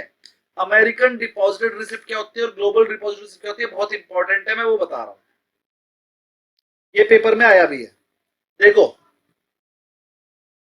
अमेरिकन डिपॉजिट रिसिप्ट होने का मतलब क्या होता है, इंडियन कंपनी होनी चाहिए, Indian company issue share in foreign currency, India की कंपनी है और उसने अपना शेयर फॉरेन करेंसी में इशू कर दिया। अब अगर वो डॉलर में करेगी, अमेरिकन करेंसी में करेगी, तो उसे बोलेंगे एडीआर, अमेरिकन डिपॉजिटरी रिसिप्ट, अगर उसने अमेरिकन करेंसी में किया होगा। और अगर उसने अमेरिकन करेंसी के अलावा प्लस अदर करेंसी में भी कर दिया, तो फिर वो क्या, एक अमेरिकन करेंसी, एक अमेरिकन डिपॉजिट रिसिप्ट, एक लंदन डिपॉजिट रिसिप्ट, एक चाइना डिपॉजिट रिसिप्ट, एक जापान डिपॉजिट, इतनी सारी थोड़ी बनाएगी, तो वो बना देगी फिर वहां पर ग्लोबल डिपॉजिटरी रिसिप्ट। जब उसे सिर्फ अमेरिका में इशू करनी है तो वो अमेरिकन डिपॉजिट रिसिप्ट बनाएगी, और अगर उसे सारे देशों में इशू करनी है तो फिर बनाएगी ग्लोबल डिपॉजिटरी रिसिप्ट। तो बस मेन बात इसमें यह है कि इंडियन कंपनी होनी चाहिए, कंपनी इंडिया की होनी चाहिए, इशू बाहर करेगी। अगर बाहर की कंपनी है, मतलब फॉरेन कंपनी है, FOREIGN, फॉरेन कंपनी है, और उसने इंडिया में इशू करा, तो उसे बोलते हैं यूरो बॉन्ड या फिर मसाला बॉन्ड। सबको समझ में आ गया, लिख लीजिए अपने। सेकंड में बोलिए ना, सेकंड में एक बार बोलिए सर, रिपीट करना सर। अगर इंडियन कंपनी है और अपने शेयर को अमेरिकन करेंसी में इशू करेगी, मतलब डॉलर में, तो वो जो डॉलर में शेयर इशू है उसे बोलेंगे अमेरिकन डिपॉजिटरी रिसिप्ट। तो वो शेयर ही इशू हो रहे हैं, लेकिन शेयर तो अमेरिका के बैंक में जमा हो जाएंगे और बैंक, अमेरिका का बैंक वहां से इशू करके देगा एडीआर, अमेरिकन डिपॉजिटरी रिसिप्ट, और वो बिल्कुल शेयर की तरह ही काम करेंगे रेट में, ठीक। और अगर मान लीजिए इंडियन कंपनी को पैसा अमेरिका, लंदन, चाइना, पाइना, बहुत सारी कंट्रीज से लेना है, तो फिर वो जाएगी ग्लोबल बैंक में, ग्लोबल बैंक में जाके अपने शेयर डिपॉजिट कराएगी और वहां से क्या इशू करा लेगी, ग्लोबल डिपॉजिटरी रिसिप्ट, और फिर अपना शेयर बेचने के लिए वो ग्लोबल डिपॉजिटरी रिसिप्ट बेचेगी। क्योंकि कुछ देशों में ये होता है कि अगर तुम इंडिया का शेयर खरीदोगे तो तुम्हारे पे टैक्स ज्यादा लग जाएगा, तो उस टैक्स से बचने के लिए वो इंडिया का शेयर नहीं खरीदते, वो डिपॉजिटरी रिसिप्ट खरीद लेते हैं। अब डिपॉजिटरी रिसिप्ट तो उनके अपने देश ने इशू करी है, तो फिर उनपे टैक्स नहीं लगता, फिर उनपे अपने देश की तरह लगती है टैक्स। बात समझ में आई क्यों बनाया है कंसेप्ट? क्योंकि उनका देश बोलता था अगर तुम किसी दूसरे देश की करेंसी में कोई शेयर खरीदोगे तुम्हारे पे टैक्स लगा देंगे, लेकिन अपने देश की करेंसी में खरीदोगे तो नहीं लगाएंगे। तो ठीक है, हर कंपनी ने उनके देश की करेंसी में शेयर इशू कर दिए, लो भैया अपने देश की करेंसी में खरीद लो। क्लियर? तो जब हमारी कंपनी इंडियन अपने शेयर बेचती है दूसरी करेंसी में, तो उसे अमेरिकन डिपॉजिट रिसिप्ट और ग्लोबल डिपॉजिट रिसिप्ट बोला जाता है। जब दूसरी कंपनी हमारी इंडियन करेंसी में करती है तो उसे यूरो बॉन्ड्स या फिर मसाला बॉन्ड्स बोला जाता है। और यहां पर मैं शेयर की बात नहीं कर रहा हूं, बॉन्ड्स की बात कर रहा हूं। यूरो बॉन्ड्स और मसाला बॉन्ड शेयर नहीं है, बॉन्ड्स है, मतलब लोन है। किस किस को ये तीन कंसेप्ट क्लियर हो गए, एडीआर, जीडीआर, मसाला बॉन्ड, और इंपॉर्टेंट है, हो गए? अरे आवाज सुना दिया करो भैया अपनी। हो गया। जीडीआर और थर्ड मसाला बॉन्ड, मसाला, जब दूसरी फॉरेन इंडिया में इशू करती है इंडियन करेंसी तो उसे मसाला बॉन्ड्स को थोड़ा एक्सप्लेन कर दें। बॉन्ड्स बॉन्ड्स मतलब लोन, लोन देना। Sachin ji please mute yourself. हाँ जी, फॉरेन कंपनी जो है वो इंडियन कंपनी को लोन इशू करेगी, उसको मसाला बॉन्ड बोलते हैं। फॉरेन कंपनी इंडिया में अपने बॉन्ड्स इशू करेगी, वो कंपनी को नहीं करेगी, हम नॉर्मल बंदों को करेगी, हम भी खरीद सकते हैं। जब फॉरेन कंपनी अपने बॉन्ड्स को इंडियन करेंसी में इंडिया में बेचती है, इंडियन करेंसी में, रुपीज में, तो उसको बोला जाता है मसाला बॉन्ड, यूरो बॉन्ड। सर इसको भी खरीद सकते हैं? कैसे? ये कौन से प्लेटफॉर्म पे अवेलेबल है? एंजल में अकाउंट खुलवा के खरीद पाते हैं। एंजल में भी खरीद सकते हैं, म्यूचुअल फंड में खरीद सकते हैं, और ज्यादातर आप डायरेक्टली नहीं खरीदते, ये काम म्यूचुअल फंड वाले खरीदते हैं। आप तो म्यूचुअल फंड खरीदते हो, आप डेट फंड में पैसा लगा दो, आपका पैसा इसी में लगता है, मसाला बॉन्ड यार में। तो सारा काम ना फंड मैनेजर का होता है, क्या खरीद रहे हैं, सारी कैलकुलेशन करके खरीदता है। आप भी अगर डायरेक्ट खरीदना चाहिए तो सोवरन गोल्ड बॉन्ड और इस नाम से आपके एंजल पे खरीद लेना। मेरा एक दोस्त है, वो एसडीबी तो शायद बंद हो गया ना सर अब? Sovereign gold bond SDB, yes sir. जो पुराने इशू रखे हैं वो तो ट्रेडेबल है, ले लो। हाँ वो है सर। और नया भी कोई इशू आएगा तो ले लेना, आएगा क्यों नहीं आएगा। अगर गवर्नमेंट को पैसे की जरूरत होगी तो वो इशू कर देगी। अभी पैसे की रिक्वायरमेंट नहीं है, गोल्ड का इतना बढ़ गया, गोल्ड गवर्नमेंट भी पागल सी हो जा रही है।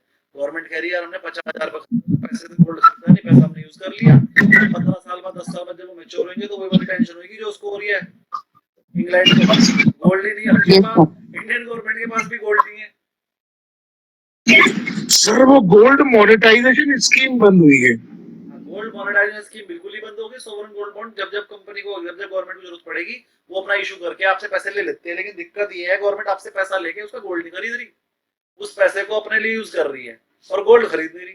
प्रॉब्लम ये है कि जब आपसे पैसे लिए थे तो गोल्ड 50,000, 60,000, 70,000 था, अब 1 लाख हो गया, और जब पैसे देने की बारी आएगी तो 4-5 लाख पे पहुंच जाएगा, तो तब कहां से देगी। तो गोल्ड का रेट तो और भागना है। मैं लिख कर दे सकता हूँ, लॉन्ग टर्म में गोल्ड इक्विटी शेयर से ज्यादा प्रॉफिट देगा। अपनी कैपिटल का 20% गोल्ड में लगाओ, और रूल है फाइनेंशियल मैनेजमेंट का कि आपको अपनी कैपिटल का 20% गोल्ड में रखना चाहिए, और बचा हुआ 20 to 30% डेट में, और बचा हुआ 50% इक्विटी में। सर तो गोल्ड ईटीएफ भी लेके भाई रख सकते हैं, दोनों एक ही है। क्यों लोगे, सोवरन गोल्ड बॉन्ड खरीदो, उसमें 1% का ब्याज भी मिलेगा। जो गोल्ड की अप्रिसिएशन है वो तो मिलेगी, प्लस 1% क्वांटिटी बढ़ जाएगी आपकी। आपने 100 ग्राम खरीदा तो 1 साल बाद वो 101 ग्राम हो जाएगा, 10 साल बाद वो 110 ग्राम हो जाएगा, 20 साल बाद वो 120 ग्राम हो जाएगा। जो गोल्ड बढ़ गया 20 ग्राम तो फ्री में मिल गया, 20 ग्राम के पैसे फ्री में मिल जाएंगे। तो सोवरन गोल्ड में 1% ब्याज भी है साल का, ETF से ज्यादा फायदा है। चलिए खैर हम आगे बढ़ते हैं, मुझे नहीं लगता आप एक पैरा भी आज पढ़ पाएंगे सर। इसके बाद ये सब चीजें जो लिखी हुई है ना सर, ये सब की सब याद कर लेना। नाम पेपर में कोई भी आ सकता है टिक लगाने के लिए। क्या क्या सिक्योरिटी होती है तो आप कह देना हाँ होती है। टाइप्स ऑफ सिक्योरिटी, अभी आपने पूछा था ना सर डिफरेंस बताओ। टाइप्स ऑफ सिक्योरिटी, सिक्योरिटी 2 तरह की होती है, एक होते हैं इक्विटी शेयर्स और एक होते हैं प्रेफरेंस शेयर। शेयर्स 2 तरह के होते हैं, एक होता है इक्विटी, एक होता है प्रेफरेंस। दोनों में डिफरेंस क्या होता है वो बता देता हूं, ध्यान से समझिएगा।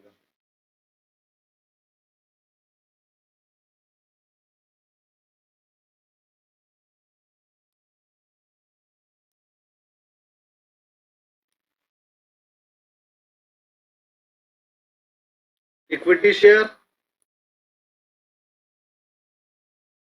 Preference share. Equity share are the owner of the company. Preference share are also owner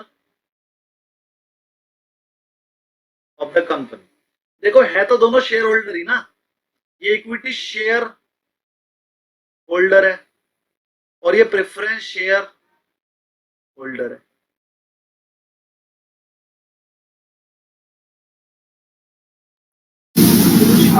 ये भी ऑनर होते हैं, ये भी ऑनर होते हैं, और ये डिवेंचर होल्डर क्या होता है, जिन्होंने हमें लोन दिया, यानी कि ये है कंपनी के क्रेडिटर, लेनदार।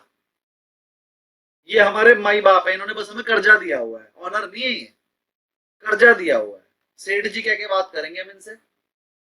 और जो प्रेफरेंस शेयर है इनको कहेंगे वो भाई यार तू कैसा इंसान है यार, ऐसे करके बात करेंगे, क्योंकि ये तो पार्टनर है ना, ये तो हमारा ऑनर ही है कंपनी का। और जो डिवेंचर होल्डर है वो क्रेडिटर है, उसको सेठ जी नमस्कार पैसे चाहिए और ऐसे बात करेंगे। क्लियर? इक्विटी शेयर होल्डर और प्रेफरेंस शेयर होल्डर दोनों ऑनर होते हैं। डिबेंचर होल्डर ने तो लोन दिया, जैसे बैंक लोन देता है, पर लोन देंगे और उसे उठा के घर फेंक देंगे उसके, भाई दोबारा मत दिखाइए अपनी शक्ल। वो सिर्फ लोन दे रखा, उसका लोन वापस करना है ब्याज के साथ। इक्विटी शेयर होल्डर के पास वोटिंग राइट होता है। वोटिंग राइट मतलब कोई भी काम, बड़ा काम करने से पहले हम जो डिसीजन लेते हैं वो इक्विटी शेयर के वोट लेके लेते हैं, तो इनके पास वोटिंग राइट होता है। प्रेफरेंस शेयर के पास डिफरेंशियल वोटिंग राइट होता है। डिफरेंशियल वोटिंग राइट मतलब कुछ आइटम्स में नहीं होता है, ज्यादातर में होता है। मतलब ज्यादा है, प्रेफरेंस शेयर की कम है। इक्विटी शेयर के पास सारे राइट हैं, प्रेफरेंस शेयर के पास कुछ राइट नहीं होते हैं, वो इक्विटी शेयर ने अपने पास रख लिए होते हैं। बाकी सारे ऑनर वाले राइट प्रेफरेंस शेयर होल्डर के पास भी होते हैं। और डिबेंचर होल्डर के पास no right of vote. Debenture holder के पास वोटिंग का राइट नहीं होता, क्योंकि वो कोई होल्डर थोड़ी है, वो कोई ऑनर थोड़ी है। उसे तो सिर्फ अपना इंटरेस्ट से मतलब है, बाकी तुझे हमारे पीछे पड़ने की जरूरत नहीं है। इतना सबको समझ में आ गया? इक्विटी शेयर को कोई इंटरेस्ट नहीं मिलता, लोन थोड़ी दिया, वो तो ऑनर है। प्रेफरेंस शेयर को भी कोई इंटरेस्ट नहीं मिलता, नो इंटरेस्ट। डिबेंचर होल्डर को फिक्स्ड इंटरेस्ट मिलता है। सर ये वोटिंग राइट्स में ये क्या है सर? डिफरेंशियल वोटिंग राइट्स ना? वोटिंग राइट का मतलब होता है कि जब भी कोई बड़ा काम करेगी कंपनी, जैसे मान लो उसे कोई बिल्डिंग खरीदनी है 1 करोड़ की, तो पहले वो इक्विटी शेयर से पूछेगी सर क्या हम ये 1 करोड़ की बिल्डिंग खरीद लें? तो सारे शेयर होल्डर जो है वोट देंगे, सब कहेंगे, जो कहेंगे खरीद लेंगे वो हाथ खड़ा कर लेंगे, और जो कहेंगे नहीं खरीदना वो नीचे हेड डाउन करके सो जाएंगे। तो फिर हम गिन लेंगे हाथ खड़े वाले ज्यादा है कि हेड डाउन करके जो सो गए वो ज्यादा है। तो जो ज्यादा होंगे वो डिसीजन हो जाएगा। अगर मान लो हाथ जो उन्होंने हैंड्स अप किया वो ज्यादा थे, तो फिर हम वो बिल्डिंग खरीद लेंगे। और अगर मान लो जो सो गए थे वो ज्यादा थे, तो बिल्डिंग नहीं खरीद जाएगी। ये कौन बताएगा? ये कौन बताएगा? Equity share holder. कब बताएंगे? सब वोट करके डिसीजन लेने को आ जाएगा। सर ये सारा ई वोटिंग से हो रहा है, वो तरीका नहीं आता जी जैसे वोट करते हैं। ई वोटिंग, जब भी आपने कोई शेयर खरीद रखा हो तो आपके पास जो है ईमेल आता है कि कल को मीटिंग है, आप ई वोट कर सकते हैं, तो रजिस्ट्रेशन कर लो अपना। तो एक दिन पहले अपने आप को रजिस्टर कर लो, फिर जो टाइम गिवन है उस टाइम पर जाके उसी लिंक पे क्लिक करके वहां पर वोट के 2 ऑप्शन आएंगे। जैसे आप अपना एग्जाम देते हो ना, मॉक टेस्ट देते हो, ऐसी मॉक टेस्ट की तरह 2 ऑब्जेक्टिव आएंगे, 2 ऑब्जेक्टिव में से एक टिक करके सबमिट कर देना, तो आपकी वोटिंग हो जाएगी। इससे अपना कुछ फायदा है क्या सर? अपना कोई फायदा है इससे? आप कंपनी के ऑनर हो, आप उनके डिसीजन में हेल्प करो।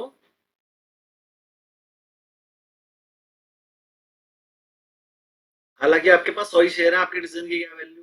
जिसके पास 1 करोड़ शेयर है उसकी वैल्यू बनेगी, लेकिन आप भी वोट कर सकते हो। क्या पता ना, छोटे छोटे अभी आपको पता है थोड़े दिन पहले उसमें जी जो लिमिटेड थी, जी एंटरटेनमेंट लिमिटेड, उसमें जो उसका सीईओ था गोयनका था, तो वो सीईओ का पद छोड़ नहीं रहा था और सारे उल्टे सीधे काम कर रहा था। तो उसके जो शेयर होल्डर थे, जो हम लोग ही थे, हम लोगों ने, मैंने भी किया था उसमें, मेरे पास भी जील के शेयर थे, 9000 शेयर थे मेरे पास, तो मैंने भी उसमें वोट किया था और मैंने उसको हटवाया था, गोयनका को। और जब तक गोयनका हटने सर सर आगे कैसा रहेगा? ये मेरे पास ही पड़े हुए थे तो बड़े बेकार है भैया, मैं तो लॉस बुक करके निकल गया। 200 रुपए में लिए थे 9000 शेयर, 100 रुपए में बेच दिए, 9 लाख रुपए का लॉस। कहीं बेचारा 10 रुपए का ही न रह जाए। गोयनका ने भी छोड़ा नहीं है ना, सीईओ से तो हट गया, लेकिन चीफ एग्जीक्यूटिव ऑफिसर था पहले, वहां से तो हट गया। सॉरी, एमडी भी था और सीईओ भी था। एमडी से तो हट गया, सीईओ आज भी है। एमडी से तो हटवा दिया था उसे सबने वोट कर करके, सीईओ अब भी है। जब तक ये रहेगा ना, कंपनी चल ही नहीं सकती। फ्रॉड आदमी है ये, फ्रॉड। थोड़े दिन पहले फ्रॉड में भी पकड़ा गया था, 5-7 साल पहले। आपने भी सोनी मिर्जा की न्यूज लेके सुनाओ, न्यूज पे मैंने डबल कर लिए थे पैसे। इसको 120 रुपए पे 200 हो गया था, ये 200 पे मैंने बेच दी। जिस दिन इसकी वो मर्जर होने वाला था, मैंने फिर से ले लिए। ओ भैया, वो मर्जर लास्ट दिन टूट गया, उसमें तो कैप ही लगती चली गई, फिर मैं बेच ही नहीं पाया। अब 100 रुपए हो गया, फिर बेचे मैंने। 9 लाख रुपए का लॉस हुआ, लेकिन उससे पहले मैंने 15 लाख कमा भी लिए थे इससे। आज बढ़ा सर 6 रुपए, आज 6 रुपए बढ़ा सर, आज 123 का हो गया। गिर जाएगा ये, 6 रुपए बढ़ जाता है एक दिन, अगले दिन 6 रुपए गिर जाता है। बेकार शेयर है, कुछ नहीं है इसमें। जब तक पुनीत गोयनका बैठा है ना वहां पर, इसका कुछ नहीं होगा। पुनीत गोयनका को हटवा दो, उस दिन खरीद लूंगा मैं इसे। आगे बढ़ते हैं, मैं जो कर रहा था उस पर रहने दो मुझे। इक्विटी शेयर के पास कोई इंटरेस्ट नहीं मिलता, प्रेफरेंस शेयर को भी कोई इंटरेस्ट नहीं मिलता। डिबेंचर होल्डर को फिक्स इंटरेस्ट मिलता है। चाहे प्रॉफिट हो या लॉस। यार क्या,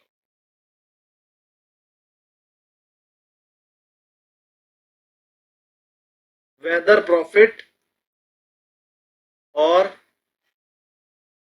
लॉस, लिखते रहो ये सब अपने पास।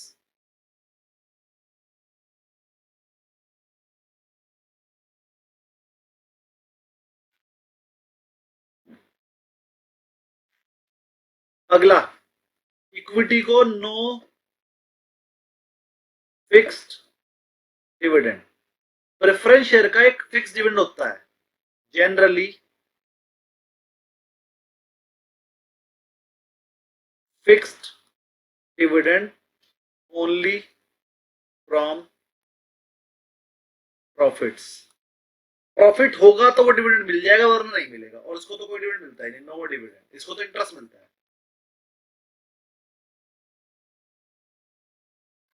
समझ में आ रहा है ना? ये सेकंड पॉइंट सर क्या लिखा था? Generally fixed dividend only from profit. Preference share का नाम ऐसा होता है 9% प्रेफरेंस शेयर, मतलब प्रॉफिट तो प्रेफरेंस शेयर को 9% का डिविडेंड मिलेगा। लेकिन अगर प्रॉफिट हुआ तो, अगर कंपनी प्रॉफिट में है तो पहले 9% प्रेफरेंस शेयर का डिविडेंड देगी, और अगर प्रॉफिट नहीं है तो नहीं देगी। लास्ट सर ये वर्ड क्या है सर? प्रेफरेंस शेयर में sir fixed dividend only, fixed dividend only from profits. अगर कंपनी के पास प्रॉफिट है तो देगी, वरना नहीं देगी। उससे पहले ये क्या वर्ड है सर? जनरली, जनरली मतलब ज्यादातर, ज्यादातर इस पे डिविडेंड मिलता है। अगला लास्ट, सर अगर कंपनी लिक्विडेशन में जाएगी, लिक्विडेशन का मतलब होता है कंपनी की सारी एसेट बेच के बंद कर रहे हैं, तो क्या होगा? सारे preference share, equity share, debenture और सबकी पेमेंट करेंगे। मैंने Solomon and Solomon versus limited का केस सिखाया था क्या? Yes sir. Yes sir. Yes sir, yes sir. देखो, सबसे पहले पेमेंट होगी डिवेंचर होल्डर को नंबर 1 पे, नंबर 2 पे होगी प्रेफरेंस शेयर को, लास्ट में जो पैसा बचेगा सारा इक्विटी शेयर होल्डर का, पेमेंट के केस में। इतना समझ में आ गया? इसको कॉपी कर लीजिए। आपको इक्विटी, प्रेफरेंस और डिबेंचर के बीच में डिफरेंस नजर आ गया। फिर भी एक प्रैक्टिकल क्वेश्चन तो कराएंगे, इसको कॉपी करिए फिर वो कराता हूँ। फोटो खींच। सर एक बार प्रेफरेंस शेयर बता दीजिएगा। प्रेफरेंस शेयर होता है, वो ऑनर ही होते हैं कंपनी के, उनके पास वोटिंग राइट थोड़ा इक्विटी शेयर से कम होता है, लेकिन वोटिंग राइट होता है। उन्हें कोई इंटरेस्ट नहीं मिलता उनको, लेकिन फिक्स डिविडेंड मिलता है अगर कंपनी को प्रॉफिट हो तो। और जब कंपनी लिक्विडेट होती है तो उनको पेमेंट में प्रायोरिटी मिलती है, इसीलिए उनका नाम प्रेफरेंस है। उन्हें प्रेफरेंस मिलती है, इक्विटी शेयर से पहले उनकी पेमेंट की जाती है। अगर पैसा बचेगा तो इक्विटी शेयर को मिलेगा, वरना पहले प्रेफरेंस शेयर को पेमेंट मिलती है। तो सबसे पहले सिक्योरिटी को मिलेगा ना सर? सबसे पहले तो मैंने उस दिन बताया भी था, सबसे पहले तो देते हैं secure salary, salary and taxes. अगर गवर्नमेंट के कुछ पैसे हैं या वर्कमैन के कुछ पैसे, सबसे पहले तो वो दिए जाते हैं नंबर 1 पे। नंबर 2 पे दी जाती है सिक्योर्ड पेमेंट। सिक्योर्ड के अंदर बैंक के लोन भी आ जाते हैं, और ये डिबेंचर होल्डर भी सिक्योर्ड ही होता है। तो दूसरे नंबर पे सिक्योर्ड पेमेंट, तीसरे नंबर पे अनसिक्योर्ड पेमेंट। अनसिक्योर्ड मतलब क्रेडिटर वगैरह। जब सिक्योर्ड अनसिक्योर्ड दोनों खत्म हो जाए तो चौथे नंबर पे आता है प्रेफरेंस शेयर, और 5वें नंबर पे सर जो बचा इक्विटी का। ये मैंने आपको बता रखी है, ये 5 होते हैं, बिल्कुल सही। हालांकि ये भी आपके कोर्स में है। चलिए ये टेबल लगाएंगे ना। तो फोर्थ नंबर पे कौन है? प्रेफरेंस शेयर हो गया सर। और 5th पे इक्विटी। अब एक क्वेश्चन बताएंगे। सर कंपनी का प्रॉफिट हुआ 5 लाख रुपए, प्रेफरेंस शेयर कैपिटल है कंपनी की 10 लाख, 10% प्रेफरेंस शेयर कैपिटल है 10 लाख, इक्विटी शेयर कैपिटल है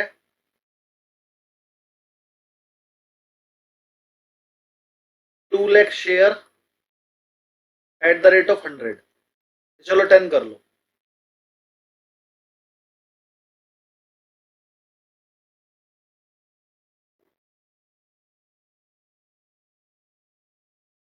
20 लाख की इक्विटी कैपिटल हो गई, 10 लाख की प्रेफरेंशियल कैपिटल, उसके आगे एक रेट लिखा हुआ है, यानी कि ये इसके डिविडेंड का रेट है। कंपनी को प्रॉफिट हुआ EAT, earning after tax, 5 lakh रुपए की हुई है। तो मुझे बताओ प्रेफरेंस शेयर को कितना मिलेगा, प्रेफरेंस शेयर को डिविडेंड कितना मिलेगा?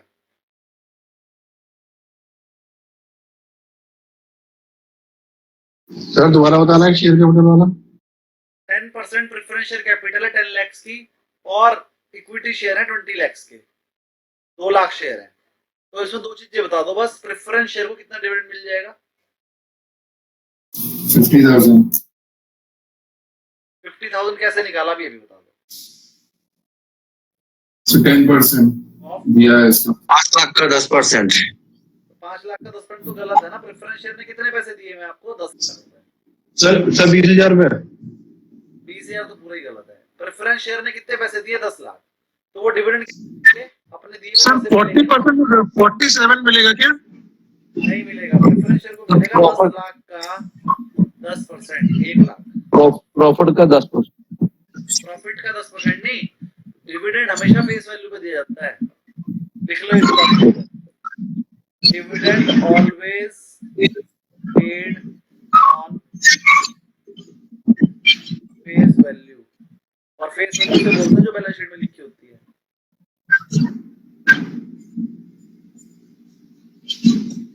प्रेफरेंस डिविडेंड कितना मिलेगा? 1 लाख। 1 लाख। और इक्विटी को?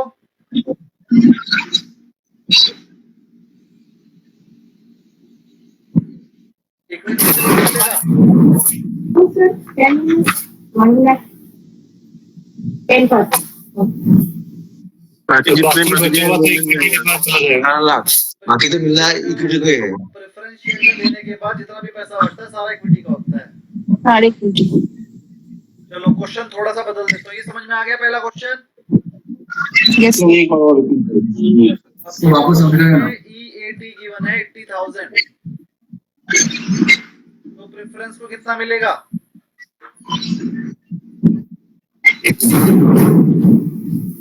80,000 मिल जाएगा पूरा। इक्विटी को? कुछ नहीं। समझ में आ गया? अगला क्वेश्चन, इसमें लॉस है। Hello sir. हाँ जी, सर एक बार और रिपीट कीजिए। आवाज आ रहा है सर, ये सब बोलो नहीं आ रहा है। म्यूट कीजिए अपने आप को। ये बात एक बार फिर से सुन लीजिए। सबके सब म्यूट कीजिए पहले। सब म्यूट हो गए? Very good. चलिए मैं बता देता हूँ दोबारा। कंपनी का प्रॉफिट है 5 लाख रुपए का। 5 लाख रुपए के प्रॉफिट में पहले प्रेफरेंस शेयर का डिविडेंड देंगे। प्रेफरेंस शेयर का डिविडेंड 10% और 10 लाख के कैपिटल है। 10 लाख की कैपिटल पे 10% कैलकुलेट किया, वो आया 1 लाख। तो यानी कि प्रेफरेंस शेयर को देने थे 1 लाख। क्या हमारे पास 1 लाख का प्रॉफिट है? हाँ है। तो हमने प्रेफरेंस शेयर को 1 लाख दे दिए। बचे कितने? 4 लाख, पूरे के पूरे इक्विटी शेयर के। समझ में आया? जिसने क्वेश्चन पूछा था वो बोलिए, समझ में आया? आगे बढ़ते हैं। अब की बार कंपनी ने प्रॉफिट किया 80,000, ये अगला साल है। ये 2010 था, ये 2011 है। तो 2011 में कंपनी को प्रॉफिट हुआ 80,000। तो प्रेफरेंस शेयर को पहले देंगे। प्रेफरेंस शेयर का प्रॉफिट कैलकुलेट करा हमने, डिविडेंड कैलकुलेट करा 10 लाख के 10% 1 लाख। लेकिन 1 लाख का तो प्रॉफिट है ही नहीं, तो जितना है उतना दे दो। तो प्रेफरेंस शेयर को डिविडेंड मिलेगा 80,000, इक्विटी शेयर को कुछ नहीं मिलेगा।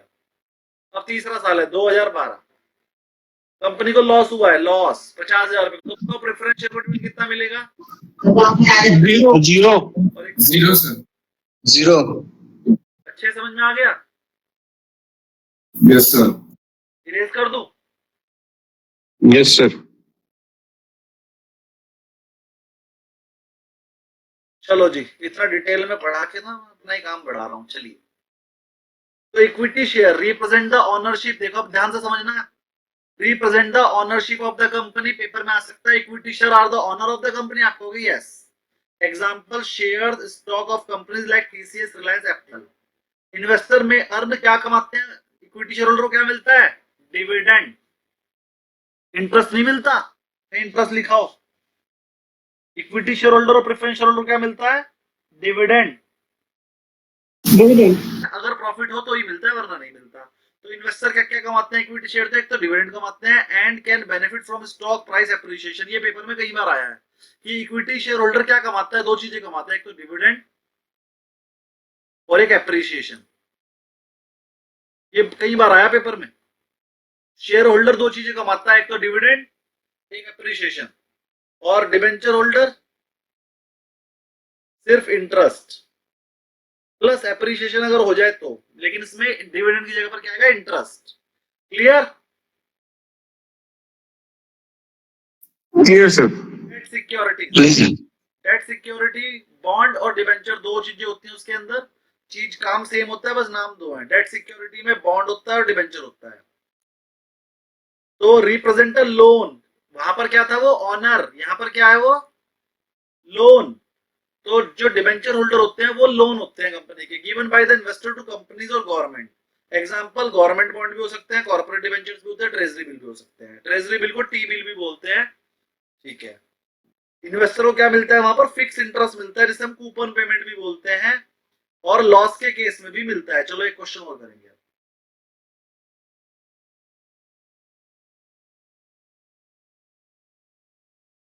चलो अब फिर से आ जाओ। कंपनी को प्रॉफिट हुआ 5 लाख रुपए का। प्रेफरेंस शेयर कैपिटल थी कंपनी की 10 लाख, इक्विटी शेयर कैपिटल थी कंपनी की 20 lakhs, लोन था कंपनी का 10% लोन ऑफ 10 lakhs। तो बताओ इक्विटी शेयर होल्डर को कितना मिला, प्रेफरेंस शेयर होल्डर को कितना मिला, और डिबेंचर होल्डर को कितना मिलेगा? एक एक करके बताएंगे। चलिए मैं नाम बोलता हूं, रुको। आप सब वन में करे भगवान मेरा नाम ना आ जाए।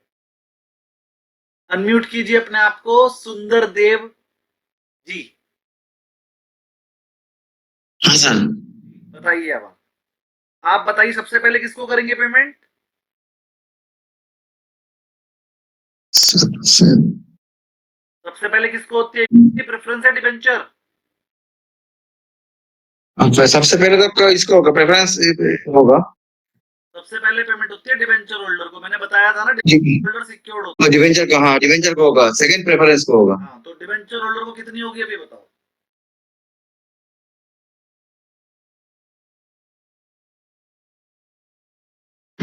सर फेस वैल्यू क्या है? प्रॉफिट है 5 लाख, और ये आपका 10 लाख तो लोन है आपका। 10 लाख का लोन है और 10% रेट ऑफ इंटरेस्ट भी है उस पर। 10% रेट मतलब आपका हो गया 1 लाख रुपया इसमें। डिबेंचर कितना देंगे? 1 लाख। ठीक है, उसके बाद किसको होगी? इसके बाद तो हो गया आपका ये इसको प्रेफरेंस को होगा। प्रेफरेंस को कितनी देंगे?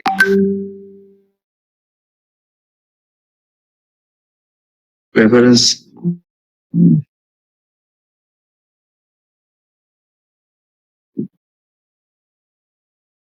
10% ही देंगे ना, 1 लाख 10 लाख। 10% 1 लाख ही होगा इसका, 1 लाख ही होगा। प्रेफरेंस शेयर होल्डर को भी 1 लाख मिल गए। 1 लाख मिलेगा, बाकी 3 लाख मिलेगा इक्विटी को। चलो बहुत बढ़िया, म्यूट हो जाइए आप। अगला क्वेश्चन, कंपनी को प्रॉफिट हुआ इस बार 1,50,000 का। आस्था जी अनम्यूट होइए और बताइए।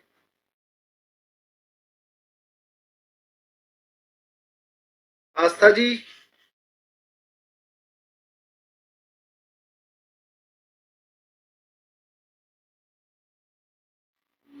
सर बड़ी दूर से थे क्या? चलो, कंपनी को इस बार प्रॉफिट हुआ 1,50,000 का, बाकी सब डिटेल की बनाई रही। बताइए क्या मिलेगा? डिबेंचर होल्डर को कितने मिलेंगे?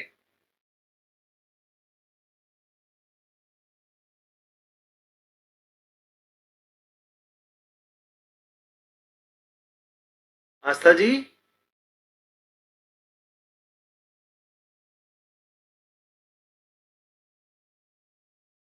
आस्था जी डिबेंचर होल्डर को कितने मिलेंगे? गाया 10%। 10% कितने पे? 10% on 5 lakhs। कहाँ से आया 5 लाख? 10%। sorry, 10% on 10 lakh, कितना हुआ? 1 lakh. 1 लाख दे दे डिवेंचर को, कितना बचा? 2,50,000. 1,50,000 is the profit. Huh? 50,000. 1,50,000 is the profit. 1 lakh given to the debenture holder. What we have 50,000. 50,000. तो प्रेफरेंशियल होल्डर को कितना मिलेगा?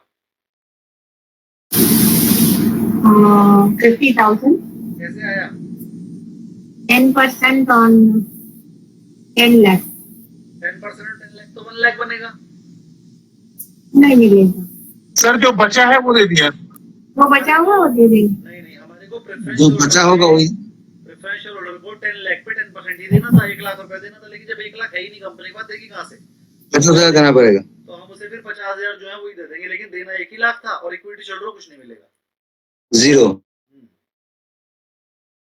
अगला क्वेश्चन, कंपनी को इस बार प्रॉफिट हुआ 1,90,000 का, तो बताओ कौन बताएगा? अब की बार बताएंगी रुको, राधा जी। तो कितना मिलेगा? Debentures will get 1 lakh. 1 lakh. Differential 90,000. 90,000 देना तो 1 लाख ही था, लेकिन जब है ही नहीं तो देगा 90,000 दे दे, इक्विटी शेयर को कुछ नहीं मिलेगा। 90,000. उसमें मिलेगा. ठीक। तो मेरे हिसाब से आपको समझ में आ गया कैसे डिविडेंड दिया जाता है। प्रॉफिट हो तो देंगे, नहीं तो नहीं देंगे, नहीं होगा तो नहीं देंगे। अगला एक लास्ट क्वेश्चन। सर ये क्या है सर? FSC, PSC ये क्या है सर? 3 लाख. अरे 1 PSC लाख. का मतलब प्रेफरेंशियल कैपिटल, PSC का मतलब equity share capital. Okay sir. अगला, कंपनी को लॉस हुआ 1 लाख रुपए का, बताओ आज तक आप ही बताओ राधा जी, डिबेंचर होल्डर को क्या मिलेगा? कितने मिलेगा? इंटरेस्ट बढ़ेगा सर। कितना मिलेगा बताओ? सर 1 लाख रुपए बॉन्ड में लिखने वाला उतना मिलेगा सर। डिबेंचर्स पे पैसा पूरा मिलेगा 1 लाख रुपए, चाहे कंपनी को लॉस हो चाहे प्रॉफिट हो, तो 1 लाख लेने ही लेने हैं। मिलेगा ही मिलेगा। 1 लाख डिबेंचर होल्डर को, और प्रेफरेंस शेयर कैपिटल को और इक्विटी शेयर कैपिटल को मिलेगा बाबा जी। क्लियर? Yes sir. सर अगर इसमें लॉस है तो डीपीएस को कितना मिलेगा फिर? कुछ भी नहीं। उसको पूरा 1 लाख मिलेगा, 2 लाख का हो जाएगा। उसको वो कहाँ से देंगे? कैपिटल से देंगे? कैपिटल में से देना पड़ेगा, उसको तो लेना ही लेना है, वो तो आपकी कंपनी भी बिकवा के पैसे लेगा। अभी तो सर मान लीजिए हमने बैंक में एफडी करा ली, तो बैंक को प्रॉफिट हो चाहे लॉस हो, उससे हमें कोई मतलब नहीं। हमारी एफडी में जो लिखा है वो तो हमको चाहिए, मिलेगा। तो इंटरेस्ट मिलेगा ही मिलेगा। हाँ, अगर बैंक की बेचारे का दिवाला निकल गया तो फिर एफडी के पैसे भी जाएंगे, फिर इंटरेस्ट छोड़ो, फिर तो एफडी भी जाएगी। सर इसका इंश्योरेंस भी है ना? वो सब बातें बात की हैं, लेकिन फिर अगर मान लो लिक्विडेशन हो गया तो बिल्कुल उसी तरीके से काम होगा जो बताया था। 5 थे ना, सबसे पहले सैलरी और गवर्नमेंट के टैक्सेस, दूसरे नंबर पे सिक्योर्ड पेमेंट, तीसरे नंबर पे अनसिक्योर्ड, फिर प्रेफरेंस शेयर और फिर आपकी इक्विटी शेयर। जो आप एफडी कराते हो वो अनसिक्योर्ड पेमेंट में आता है। अनसिक्योर्ड उसमें से 5 लाख तक की सिक्योर्ड है बाय आरबीआई और उसके ऊपर की सारे अनसिक्योर्ड है। अगर बैंक के पास पैसा होगा तो मिलेगा, वरना नहीं। 5 लाख तक आरबीआई दे देगा, उसके ऊपर का सब भगवान भरोसे। आगे बढ़ते हैं। मेरे हिसाब से शायद सबको ये क्लियर हो गया है अच्छे से। मैं इसे रेज कर रहा हूं, कर दूं? Yes sir. अब थोड़ा सा पढ़ लेते हैं। डेरिवेटिव सिक्योरिटी भी सबकी सब आपकी वो होती हैं सिक्योरिटीज, ये सब मैं आपको पढ़ा चुका हूँ। हाइब्रिड सिक्योरिटी कौन सी होती है सर? ऐसी सिक्योरिटी जो डेट भी है और इक्विटी भी। डेट भी और इक्विटी का मतलब सर, जैसे कन्वर्टेबल बॉन्ड। सर अभी तो मैं बॉन्ड हूं, लेकिन 5 साल बाद में इक्विटी बन जाऊंगा। कन्वर्टेबल बॉन्ड कि सर अभी तो मैं बॉन्ड हूं, लेकिन 5 साल बाद में इक्विटी में बदल जाऊंगा। यानी कि कौन सी सिक्योरिटी होगी? Hybrid security. देखो लिखा भी एग्जांपल, कन्वर्टेबल बॉन्ड और प्रेफरेंस शेयर। अब प्रेफरेंस शेयर क्या होते हैं सर? प्रेफरेंस शेयर हूं तो मैं शेयर, लेकिन मेरे को फिक्स डिविडेंड मिलता है। ठीक है, इन्वेस्टर में get fix income with an option to convert to equity, तो इन्हें बोलते हैं हाइब्रिड सिक्योरिटी। चलिए करेक्ट बोलिए। सर कन्वर्टेबल डिबेंचर्स भी रहते हैं सर? हाँ, कन्वर्टेबल बॉन्ड और कन्वर्टेबल डिबेंचर एक ही बात होती है। अगला, कैरेक्टरिस्टिक ऑफ सिक्योरिटी क्या होती है? सर किसी चीज को सिक्योरिटी होने के लिए क्या चेक करना है? एक तो ट्रेडेबल होना चाहिए, एक वो रेगुलेटेड होना चाहिए किसी ना किसी से, सेबी से हो या किसी से भी, मार्केटेबल होना चाहिए, उसे बेच सके, और उसमें रिस्क और रिटर्न होना चाहिए, रेट ऊपर नीचे होने चाहिए।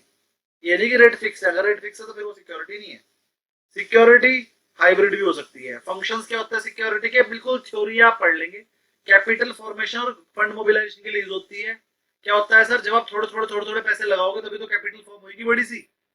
लिक्विडेशन एंड मार्केटेबिलिटी सर, उसमें वो सिक्योरिटी जो ऐसी होनी चाहिए उसे कभी भी बेच सकें। Price discovery management, sir price क्या होना है, ऊपर नीचे जो प्राइस होगा वो प्राइस डिस्कवरी मार्केट में होती है उसकी। रिस्क मैनेजमेंट और हेजिंग के लिए भी यूज हो जाती है security. Investor protection and regulation, sir उसके लिए कुछ रूल्स बने हुए हैं जिससे कि इन्वेस्टर भी प्रोटेक्ट रहे और रेगुलेट भी रहे, वो है ना। इंश्योरेंस वगैरह भी होता है।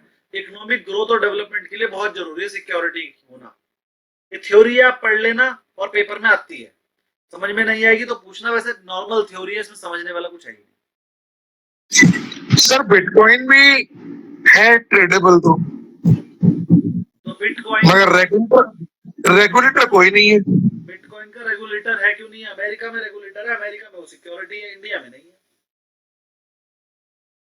बिटकॉइन अमेरिका में वैलिड है, इंडिया में वैलिड नहीं है। अमेरिका की डेफिनेशन के हिसाब से वो सिक्योरिटी है क्योंकि वहां पर उसका रेगुलेटर भी है, और इंडिया में उसका कोई रेगुलेटर नहीं है, इसलिए वो यहाँ पर सिक्योरिटी की फॉर्म में नहीं आता। और इसीलिए अगर आप उसके प्रॉफिट पे 30% टैक्स ले रही है तो टैक्स तो लेंगी, टैक्स तो 30% है पूरा। टैक्स तो ये कहते हैं कोई सी भी एसेट हो, चाहे वो, देखो टैक्स की डेफिनेशन ये है कि अगर आपको प्रॉफिट हुआ है तो देना पड़ेगा, ये टैक्स की डेफिनेशन है। अब सिक्योरिटी की डेफिनेशन ये है कि जो ट्रेडेबल हो, जो रेगुलेटेड हो, उसी को सिक्योरिटी बोलेंगे, तो वो उसमें कवर नहीं हो, इसलिए वो सिक्योरिटी नहीं है। इसलिए अगर बिटकॉइन में आपका पैसा लेके कोई भाग जाएगा तो आप उस पर केस नहीं कर पाओगे, वो तो सिक्योरिटी ही नहीं है, क्यों लगाए पैसे। इंडिया में, अमेरिका में कर लेना केस अगर जीत जाओ तो। आगे बढ़ते हैं। वेरियस टाइप्स ऑफ प्रोडक्ट पढ़ा दिया। फिर इक्विटी से रिप्रेजेंट ओनरशिप, इक्विटी तो ओनरशिप देता है, डिविडेंड मिलता है आपको, और फिक्स डिविडेंड भी मिल जाता है। प्रेफरेंस शेयर में लिमिटेड वोटिंग राइट होते हैं। डेट सिक्योरिटी लोन की तरह होता है, फिक्स इंटरेस्ट मिलता है, चाहे लोन, चाहे आपको लॉस हो, चाहे प्रॉफिट मिलेगा ही मिलेगा। ये बात आपको अच्छे समझ में आ गई है। आगे बढ़ते हैं सर, ये पढ़ा दिया। म्युनिसिपल बॉन्ड भी आपके बॉन्ड ही होते हैं, ठीक है जी, उस पर भी आपको इंटरेस्ट मिलता है। डेरिवेटिव सिक्योरिटी क्या होती है सर? एक अंडरलाइंग एसेट होती है जिसके बेस पे आप कोई और चीज खरीदते हो। मतलब रिलायंस के शेयर के बिहाफ पे आप रिलायंस का फ्यूचर खरीदते हो और वो बिल्कुल उसी के रेट के हिसाब से चलता है। तो जिस रेट के हिसाब से चल रहा है उसे अंडरलाइंग एसेट बोलते हैं, और उसकी जगह पर आप कुछ और खरीदते हो तो उसे बोलते हैं डेरिवेटिव, यानी कि फ्यूचर या फिर ऑप्शन। तो उसमें फ्यूचर भी आता है, ऑप्शन में भी आता है, और स्वैप्स भी, इंटरेस्ट रेट स्वैप्स होते हैं और करेंसी स्वैप्स होते हैं। जैसे कि आपने डॉलर के बदले रुपी रख लिया, रुपी के बदले आपने कुछ और रख लिया, वो सब स्वैप्स होते हैं। करेंसी के भी स्वैप्स होते हैं और इंटरेस्ट रेट स्वैप्स भी होते हैं। 4% वाले बॉन्ड की जगह पर 6% वाले ले लिया, रेट ऊपर नीचे होते हैं। तो जब हम किसी चीज को एक्सचेंज करते हैं तो स्वैप्स बोलते हैं। तो वो सब भी सिक्योरिटी का पार्ट होते हैं। हाइब्रिड सिक्योरिटी में आपको बता चुका हूं। ज्यादा देर पढ़ने के बाद ना मेरा लैपटॉप भी हैंग होना शुरू हो जाता है, वो कहता है छुट्टी कर दो। और ये स्टॉक्स और डेट के बीच में डिफरेंस आप पढ़ लेना, जो मैंने बताया वही है, ये सारा का सारा पढ़ लेना। उसके बाद की टेक अवे प्राइमरी मार्केट में कल पढ़ाऊंगा, बस यहां तक पढ़कर आना है। निशान लगा लो अपनी बुक, सर पेज नंबर 28 है।